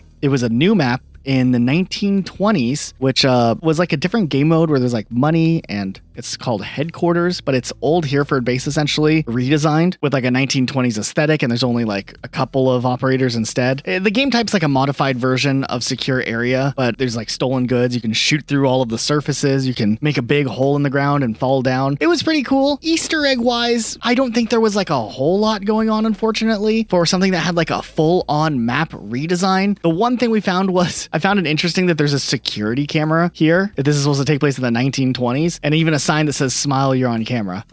Okay. I thought it was like an accident at first that this was here. Like they forgot to take the camera out, but they have the sign here, so maybe it was intentional after all. Yeah, I don't know. There is a little reference to Assassin's Creed, where the two factions in this game mode are called the Blighters and the Clinkers, which is a direct reference to Assassin's Creed Syndicate. Nonetheless, I'm all for old Hereford Base getting some love and attention or acknowledgement that it existed at least, and it was cool that they did something with old Hereford. They did a cool little themed map. Some of the rooms looked cool too, but at the end of the day, it was just Hereford Base once again. Also in 2020, for Halloween, they did the Sugar Fright event, which introduced those Muppets cosmetics you will see every now and then in Ranked and get jump scared by. And with this event, there was a candy-themed map called Neighborhood. Now, this map is actually a remake of a old Rainbow Six map that has been in Rainbow Six, Rogue Spear, Raven Shield, Lockdown, and Vegas 1 and Vegas 2. But instead of it being called Streets like it used to be in the old Rainbow games, now it was called Neighborhood. And obviously, Neighborhood had the whole Sugar Fright theme going on with like the candy and stuff, and there was a lot of Easter eggs on this map. All the stores were named after operators. For example, there was Lil Ash's Family Candy Company, with Ash being the mascot of this company. There was Thermite's Bookstore and Chef Montag's Bakery. Also, what's extra notable about Thermite's Bookstore is that it says established in 1997, which is the year that Rainbow Six, like the very first game, entered development. So there's a little callback to when the series first started back in the 90s. Then besides the stores being named after operators, there's also these two ice cream trucks, and they say Frost on the front, so they're Frost's ice cream trucks, and if you actually punch them, they'll start crying and you actually kind of feel bad.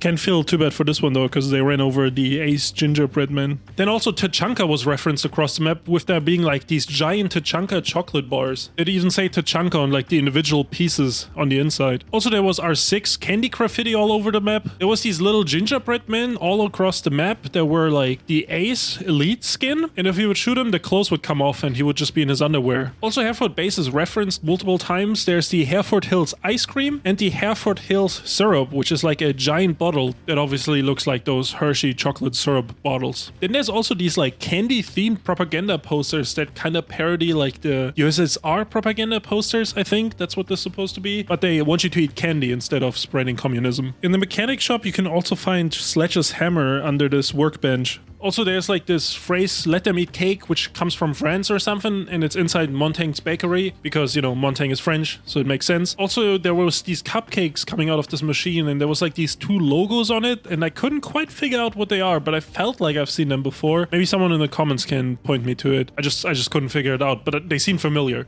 Also, this map was very interactive, and lots of the stuff, if you shoot it, it would like change color, or the candy wrapper would come off, or like stuff would start moving after you shoot it. It was pretty cool, and lots of detail on this map. And even if you shoot the big syrup bottle, it'll start like bleeding syrup out of the bullet holes. Also, I found this. Is this a candy cane stripper pole?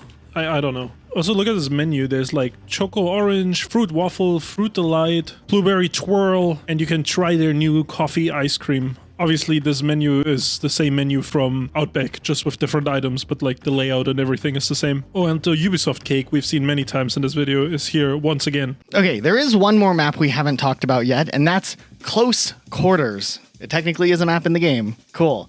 There's not a lot when it comes to Easter eggs and stuff. This was introduced the season after, like, the warm-up team deathmatch mode was formally introduced. It's pretty basic. The only thing of interest was we climbed up on these sandbags to look at the scenery, the surrounding area, and we saw the stadium in the background. So it's either in the time period before the stadium was built, where this map takes place, or it takes place after the stadium was used for Rainbow's antics, and it's being, like, deconstructed. But I don't know, kind of a cool set piece. This map otherwise is pretty boring. There was an old map in the old Rainbow Six days called Close Quarters, and it was a smaller map, and we were hopeful that maybe it was a remake of that and a cool homage to old Rainbow Six. It's not. The maps are completely different. The only similarity is that they are both, in fact, close quarter maps. Now, of course, the events we looked at aren't the only events that have happened in Rainbow Six Siege history. There were other little events, and they did some level of cosmetic overhaul to maps to try to fit the theme, but a lot of the time, the little secrets and nuanced things aren't really all that deep, unfortunately, but they're still worth mentioning. Mute Protocol was a cool event. It had a really cool theme with it, and they changed some of the walls, but I mean, that's kind of all that's going on. There was the Snow Brawl event, which some people loved, other people hated it. I didn't really care for it, to tell you the truth, but it was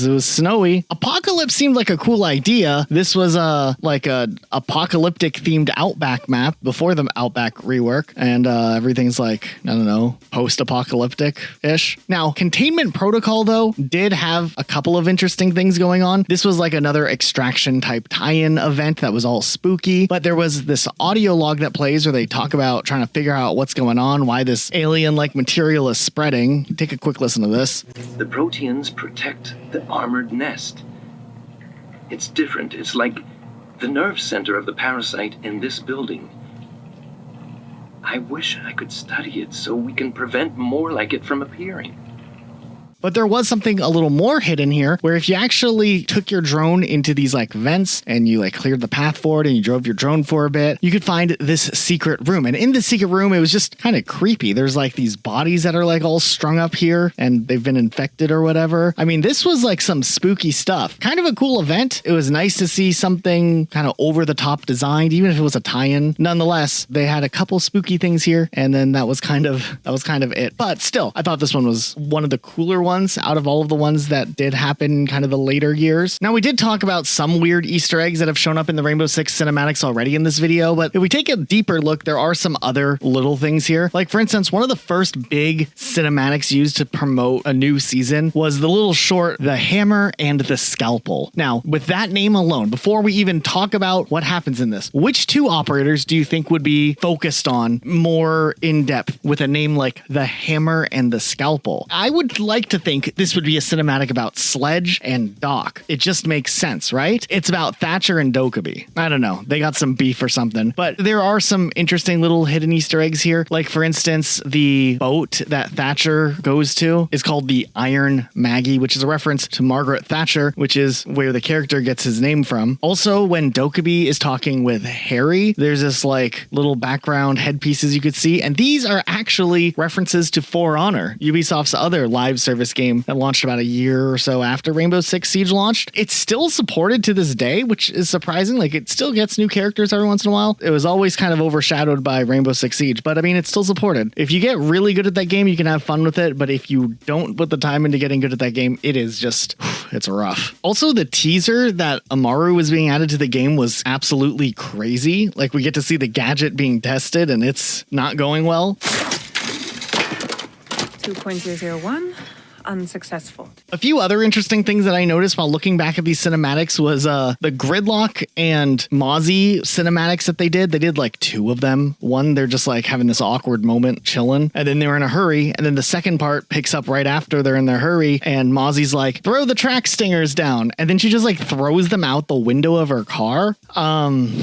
I don't know. Also, back in 2023, to kind of hype up Master Chief coming as an elite skin for Sledge, and I think they also did one of those side characters for Frost. They did kind of a little secret Easter egg hunt in Rainbow Six Siege, inspired by a very popular Easter egg hunt that was commonplace in a lot of the Halo games, the Skull Easter eggs. Now, in Halo, every map in a lot of the good Halo games have a secret skull hidden, and you can go and find the skull. Some of them even have two skulls. So they decided to take that and play with it a bit and do something with Rainbow Six. So for a little while, every map in the game had a secret skull. Let's look at all of the locations. Over in Nighthaven Labs, if you go by the big Nighthaven logo that's near the little like water stream, the skull was tucked away back here. Stadium Bravo was a little hard to see. You'd have to kind of like take the sniper rifle and zoom way out into the bleachers. You could see a skull over there. On House, there was a little hat over here by this bed, and if you shot the hat, the skull was underneath. On Oregon, over in construction site, the skull was in the little seat of the digging thing. What is this thing called? An excavator? In New Hereford Base, back when that was in the game, there was a skull hidden inside the cockpit of of the airplane. In Clubhouse, it was on top of the machinery hidden in Blue Hallway. In Coastline, at the site that nobody plays, Sunrise Bar, if you throw your camera up here, you can see the skull tucked in here. On Theme Park, it was inside of one of the bumper cars. Tower actually had one in a pretty cool spot. It's kind of near the elevator. You have to throw a drone up here and drive up on this little thing, and you can see the skull here. On Villa, if you go into the aviator room, it was hidden up behind some of this, I don't know, decorations on this shelf. Way up on the roof of Outback, there's this like vent drone thing here where you can throw your drone in and drone it out, and there's the skull in here. Emerald Plains had it in the library, tucked behind the books, kind of on this bookshelf. On Presidential Plane, if you go to the very top of the plane and break the hatch, you can see it tucked away back here. Back on Consulate, it was just on the top of the fountain. Pretty easy to find this one. Then on Bank, if you shoot some of the money down in the big money vault, you could find the skull tucked back here. I honestly have no idea how anybody found the one on Kanal. Like, it's way up on top of this like tower, way tucked in this dark corner. I don't know. This one's insane to me, but look at this. Also on Chalet, this one's pretty hard to find. Underneath this snowplow thing, if you drone it, you'll find the skull under the grass. How did anybody find this? Cafe Dostoevsky has the skull hidden inside of one of the laundry machines in the little laundry room. Best map in the game, Yacht, has its skull right at the tip of the boat where the King of the World Easter egg is. If you go to the East Road on Border and you look at the sign that's not facing you, you can see the skull kind of tucked near the tower. On Favela, there's a pot on this oven. If you shoot it, you can see the skull there. Then on Skyscraper, if you go to the bar and you shoot out the sake bottles, you can see the skull in there. And yeah, that's it. I don't know if there was any on Close Quarters or the shooting range or Stadium Alpha.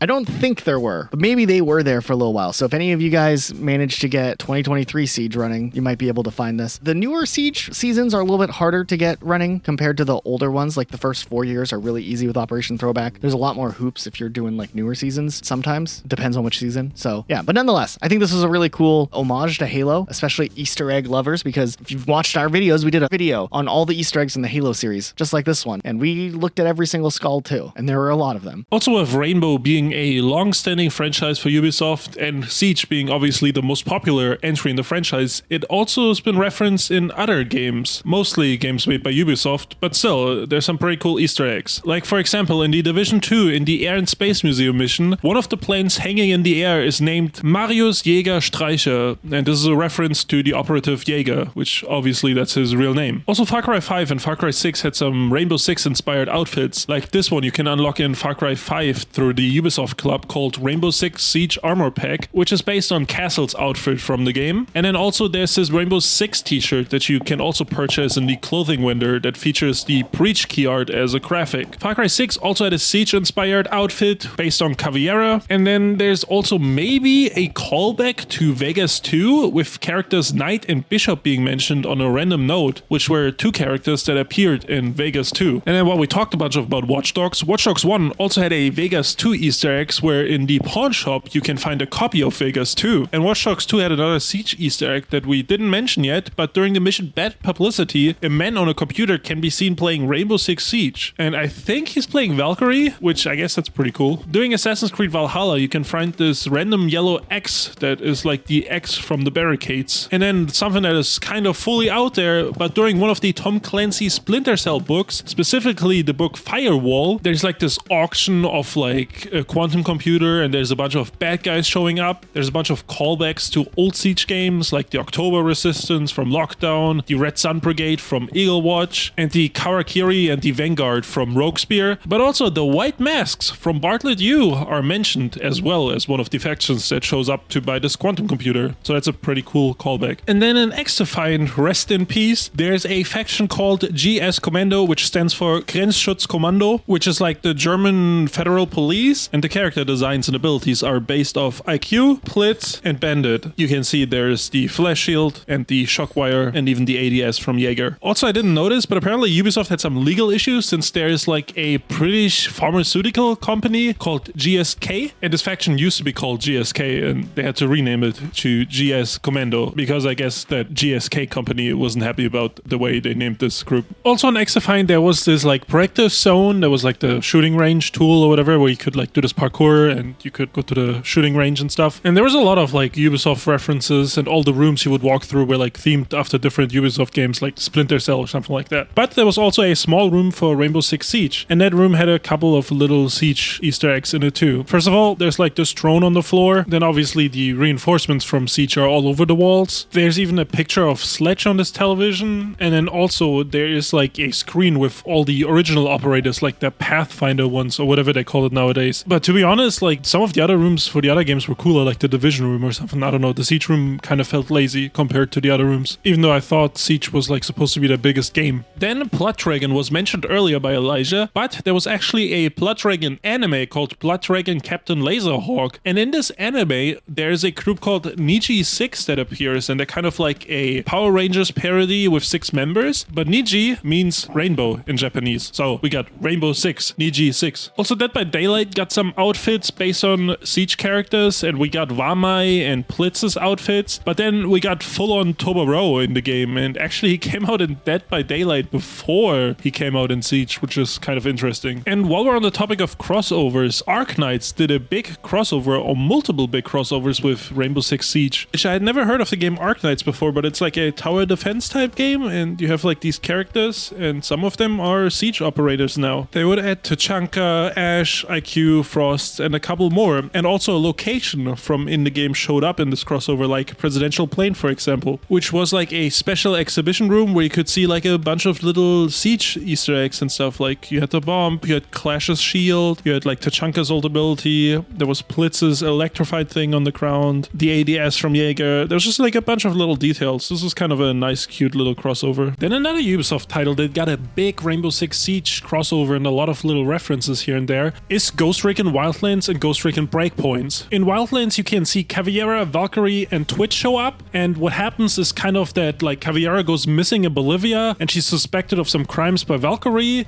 and then Valkyrie like recruits some ghosts to track her down because she fears that Caveira could do something that would cause like a stir internationally in politics or something. Twitch assists her with all this, like getting intel and hacking systems, etc, etc. It turns out Caveira is looking for her brother though, and they go to find Caveira's brother, Joao, I don't know how to pronounce his name, and save him from the cartel. And this mission that you go on actually has like some Siege designs. There's like a deployable cover like from Siege, and you know, the doors are barricaded and stuff. It's actually pretty cool, and all those little hints kind of make it feel like they actually put a little bit of effort into this. And with this crossover event, they would also add a ton of operators as like these icon skins or whatever they're called in Ghost Recon. And you could be Sophia, Pulse, Ash, Blitz, Jaeger, Jackal, Capitao, Vigil, Blackbeard, Mira, Smoke, Sledge, Fuse, Thatcher, Thermite, Dog, Capkin, Class, Bandit, Hibana, Ella, Montang, IQ, Valkyrie, Frost, Yang, Mute,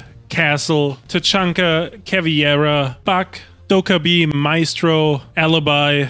Honestly, that's like probably all the operators that were out at the time. I mean, I don't know for sure, but like that's a big list. So you basically could be any operator in Ghost Recon Wildlands, which is kind of crazy. Also, Valkyrie and the CIA agent Karen Bowman, who shows up in Ghost Recon, have a history where they went on a mission in South America. So there's kind of this established continuity between Rainbow Six and Ghost Recon already. And they kind of built on this with Ghost Recon Breakpoint. In this one, like a lot of operators show up, and they all team up to stop like a PMC group called Sentinel, and they're producing some like nerf gas or something, kind of like the storyline from Black Ops, I guess. But yeah, you kind of have to infiltrate these gas-filled zones and blah blah blah. Legion is kind of there for like coordination. Ash, Finka, and Thatcher join you as AI teammates, and it's kind of a cool mission to just have like these Siege operators next to you during Breakpoint's gameplay. So since it's like a continuation of the Ghost Recon story, they also reference like the previous operation in Wildlands, Operation Archangel, that we just talked about. So like both of these things are kind of like Rainbow Six shows up and they kind of handle like the intel and the counter-terrorism stuff,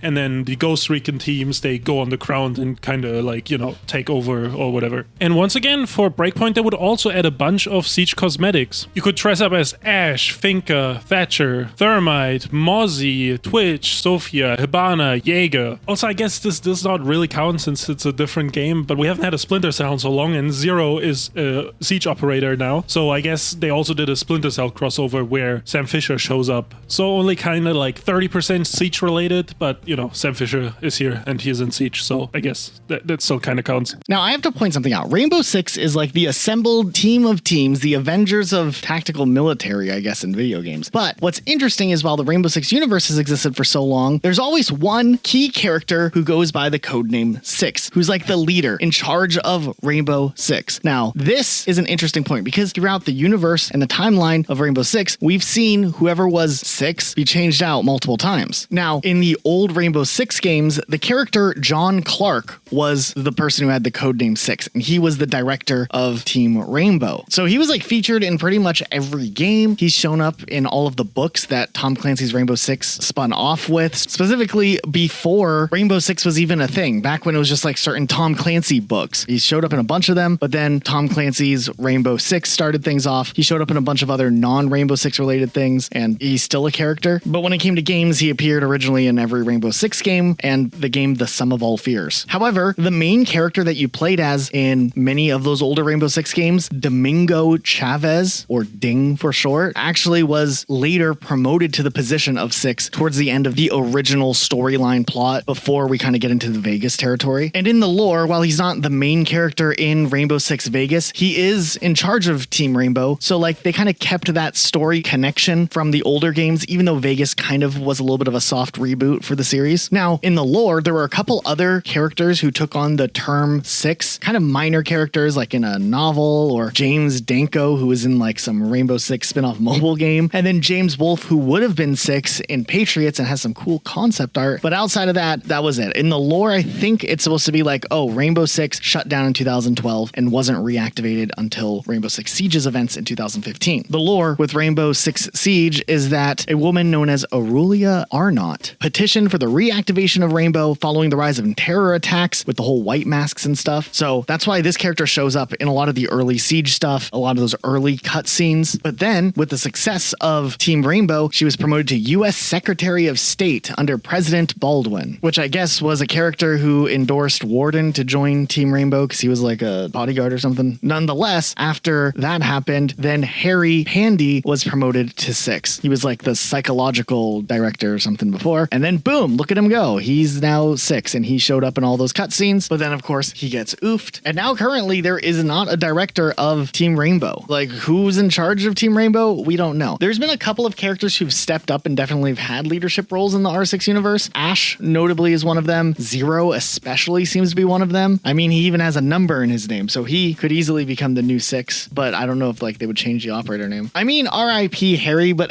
I do have to think it is kind of interesting. He becomes the director of Team Rainbow, one of the best counter-terrorist units in the world, and he makes them play in the like a little Olympic games that he set up just for fun. Now, while we've kind of mentioned here that there wasn't a lot of connections between old Rainbow Six and new Rainbow Six Siege lore-wise, there were a couple of interesting things. Now, Deimos apparently comes from the old days of Rainbow Six. His lore was that he was just there during a lot of the events of the older games, so nothing like super specific. And they kind of use this again as another connection to old Rainbow, with Scopos also being an operator from back in the old days of Team Rainbow. So I do appreciate Rainbow Six Siege now starting to embrace the older history of Rainbow Six and kind of broadening the overall story together. Okay, Rainbow Six Siege's history is really, really interesting, and if you go all the way back to the earliest versions of the game, there are some weird Easter eggs and references or self-references to Ubisoft and Rainbow Six as a whole that I do think are worth pointing out here. Now, if you followed Rainbow Six Siege's development or ever looked into it, a lot of you probably already know this, but initially there was a project called Rainbow Six Patriots, which was revealed back before Siege's announcement, actually before Siege was even in development. They showed off a crazy like demo of what the game could look like. It wasn't actual gameplay footage, but it was, you know, to set the scene for people to get excited. But as it would turn out, this announcement only really came from Ubisoft because they were feeling pressured that the game's development would get leaked and that people were already sus about a Rainbow Six game being in development and they wanted to get ahead of it. So they were like, just send it out there. But the gameplay itself wasn't really that far along, and ultimately they chose not to greenlight the game even though they had announced it. So this project ended up getting canceled. Now, to this day, a lot of people suspect that Rainbow Six Patriots would later evolve into Rainbow Six Siege, but as much as I want to believe that, I've looked into this quite a bit, and it seems like from all interviews and everything that we can see and the personnel involved in Rainbow Six Patriots, Ubisoft straight up cut everything off at Patriots and got a new team together and they started working on what would become Rainbow Six Siege. Though I do have to say that Rainbow Six Patriots trailer thing that they showed off back in the day was insane. I mean, look how this thing ended. We're still in the kill radius. We're out of time. I'm sorry. Over here, now!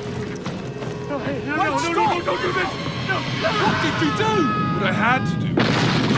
So like I said, I'm pretty sure there's no connections between Rainbow Six Patriots and Rainbow Six Siege. Or at least that's what I thought until I did a deep dive into some of the earliest prototype footage of Rainbow Six Siege. There's a great video by Rogue9 from like 6 years ago where he looked into the early development of Rainbow Six Siege and showed some of the footage that exists out there. And this is where we find some interesting little Easter eggs. Now, back in the day, before there were operators, when they were still just trying to figure out what gameplay would look like, it seems like there are two different teams being kind of shown here to separate like attackers and defenders. And I guess since you switch sides, it's easier to have team names, right? And the icons that were picked here are references directly to other Ubisoft titles. So right here, there was the Splinter Cell reference with Team Mercs, and all of the people in the team have the SC clan tag for Splinter Cell. And over on the other side, you see the Assassin's Creed icon, but the name of the team is True Patriots. This was the name of the terrorist organization that would have been featured in Rainbow Six Patriots. So now, this alone, this little anecdotal Easter egg that I'm pretty sure the people who were playing the game at the time, developing the game at that time, didn't know would be such a big deal, makes me rethink the entire connections between Patriots and Rainbow Six Siege. It's very possible the early prototype staging of Rainbow Six Siege was being built as something for Rainbow Six Patriots and how multiplayer could have worked in that game. But as the game was evolving into its own and becoming more and more multiplayer focused, maybe they were just like, let's scrap the campaign altogether and give it a new name. I don't know. It completely changed my perspective, seeing this little thing hidden away here. There are a lot of really interesting things if you watch the prototype footage from the earliest days of Siege. I mean, things like sledgehammering doors and even being able to close doors. I mean, look at how they put barbed wire down. This is insane. I mean, one of the maps looks like a very, very early version of Hereford Base, which makes sense because that was an old map originally. Then it slowly evolved into what we got in Rainbow Six Siege, which was still Hereford Base, but it almost looks more like the old version here, I think. So it evolved through this development phase. I mean, Rainbow Six evolved a lot during this prototyping phase to what we eventually ended up getting. I mean, even the initial reveal thing, which was like a scripted sequence to kind of show what gameplay could be like, which looks dramatically different than what we actually ended up getting in Rainbow Six Siege. But it's wild if you actually pay attention to the gameplay, like strategy itself, knowing what you know about Rainbow Six Siege. I mean, they're obviously voice acted, it's obviously scripted, but like, it's interesting. Listen to a little bit of this.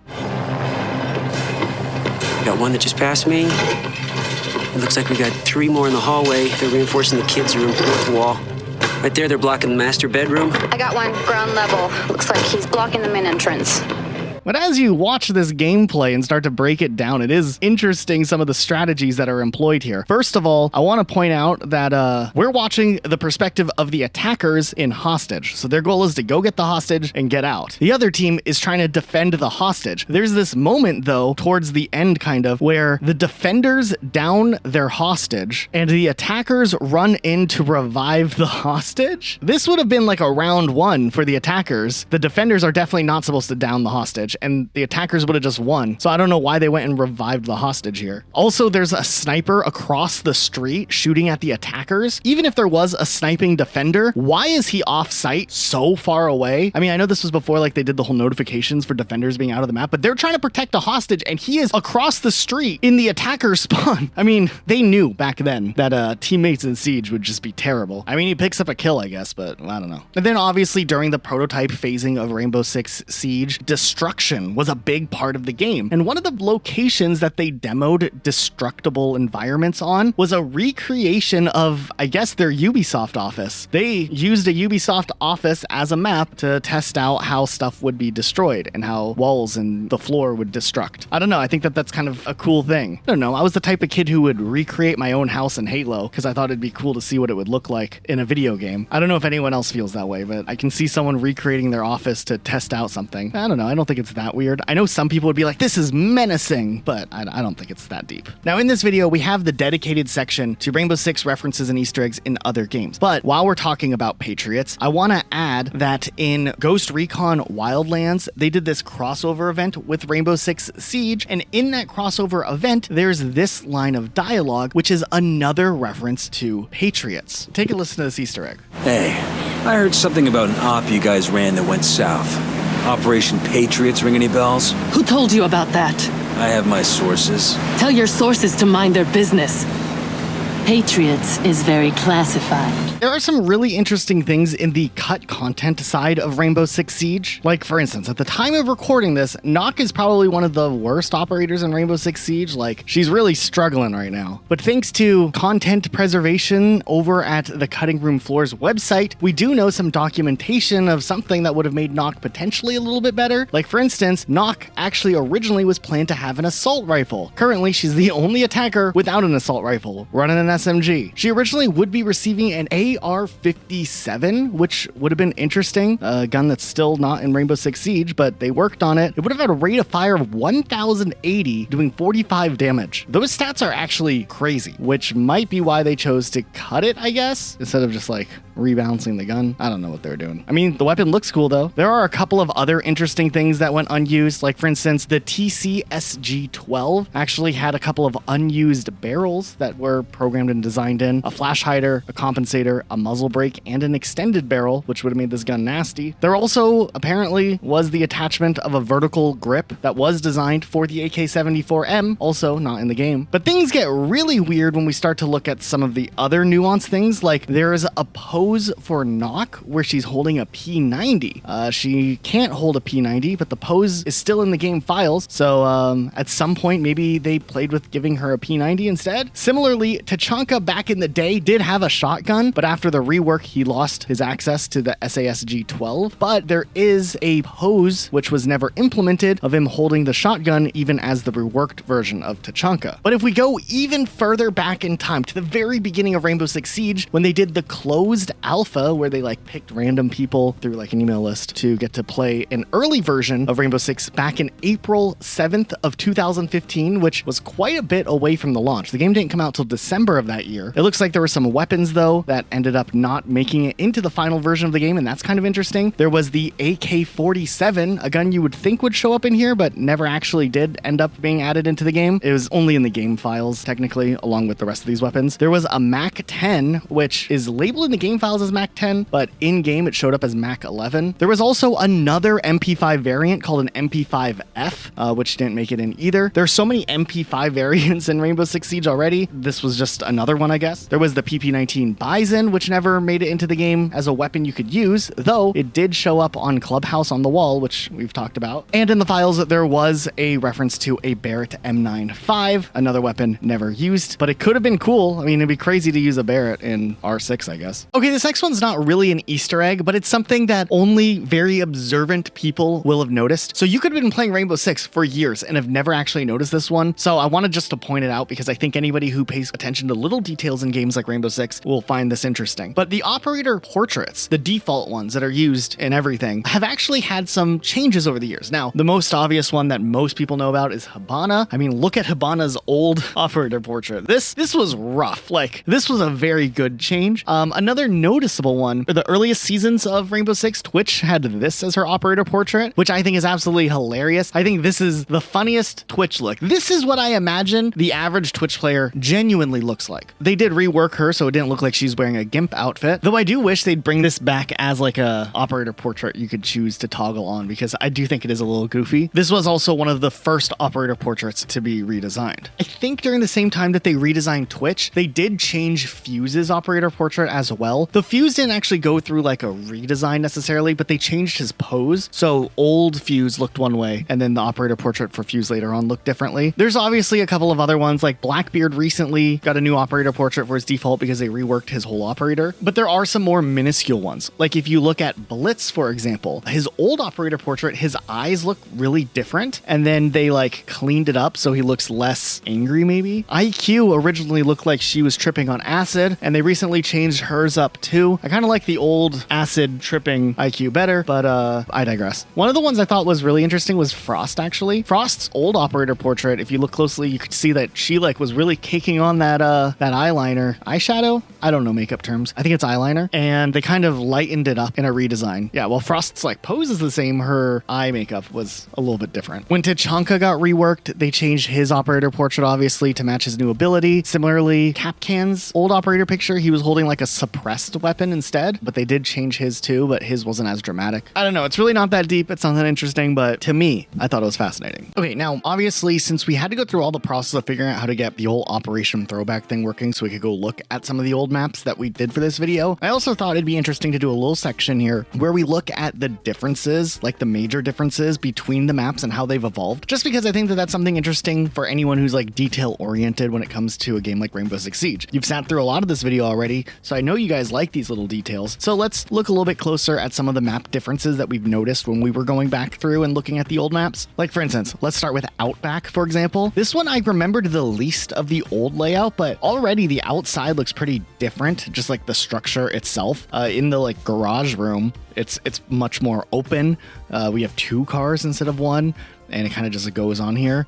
There's this little like golf room downstairs that I remembered from before, but I don't think there's an equivalent of this nowadays. A lot of the bedrooms are different, like it's supposed to be like a hotel, right? So the layout is quite different. Also, the site names here, Nature Room and Bush Ranger Site. Can you imagine those as callouts nowadays? Those definitely aren't around nowadays. I think they're just called like whatever color the room is. I also want to point out that originally the hotel setup that they had here had like rooms with 2 bathrooms for each hotel room, which would have made more sense. And then like the wall was destructed, which, okay, that's fair. They kind of just consolidated that in the rework. And now there's just 1 bathroom that both rooms share. I don't know if that really makes sense to me. I don't know. I like it when the bathrooms make sense in games. It's always weird to me when there's like a huge building and there's no bathroom. Like, what's going on Bank? Like, they got a huge building where like potentially like hundreds of people could work, or at least like 50, and there's not a single bathroom in this whole building. It's kind of the same situation with Chalet, which I've actually talked about in a different video, but Chalet is a huge house and there's 1 bed in the whole house. To be fair, if you look at old version of Chalet, while there are way too many windows here, what is going on? Chalet itself though is way smaller before the rework. They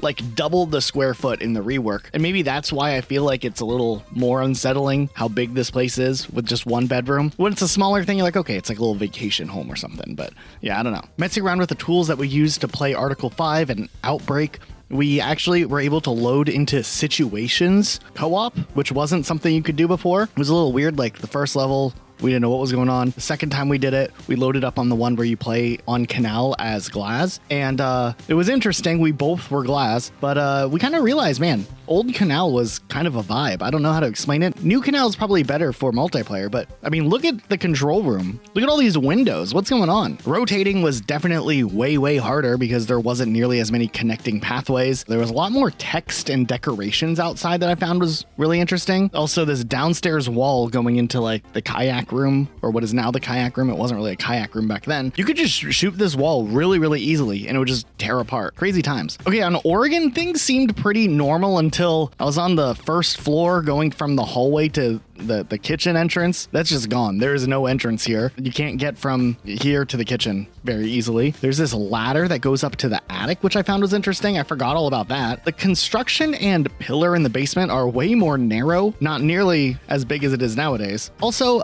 there was this outdoor door kind of leading into the room next to the kitchen, and you could like just enter from outside the map. I remember playing this way back in the day. I kind of liked the door. I mean, it makes sense they got rid of it, but I liked it. On Clubhouse, right away, I found that there was way more dog cages outside, and there was no way to get to the other side without climbing over the building. There was no stairs going down to Blue. The church sign here for the downstairs bar was cool. Why did they remove this during the rework? Also, outside of kitchen, there's this sign that says, "We only recommend kitchen." Come on, this is awesome. I think old Clubhouse and new Clubhouse are fine. I think the rework for Clubhouse is actually a good rework where it still actually felt like the original map and didn't lose its identity in the process. I mean, sure, up in Cash Room, there's this like rotate through construction that's not there in the old version, but for the most part, the map was still the same. That's why I get really frustrated with new Consulate, because they just tore apart all of the identity of the original map and just made a completely unidentifiable one. The layout does not make sense for a Consulate building to have a layout like this. I've never been in a building in my life that is like this. this. At least old Consulate, you were like, okay, this is like the front desk. This is this is that. It makes sense, the flow, but like there's just like walls and hallways randomly. Cafe Dostoevsky was more like an actual restaurant. There's signs that make sense why it's laid out the way that it is. You know, bakery this way.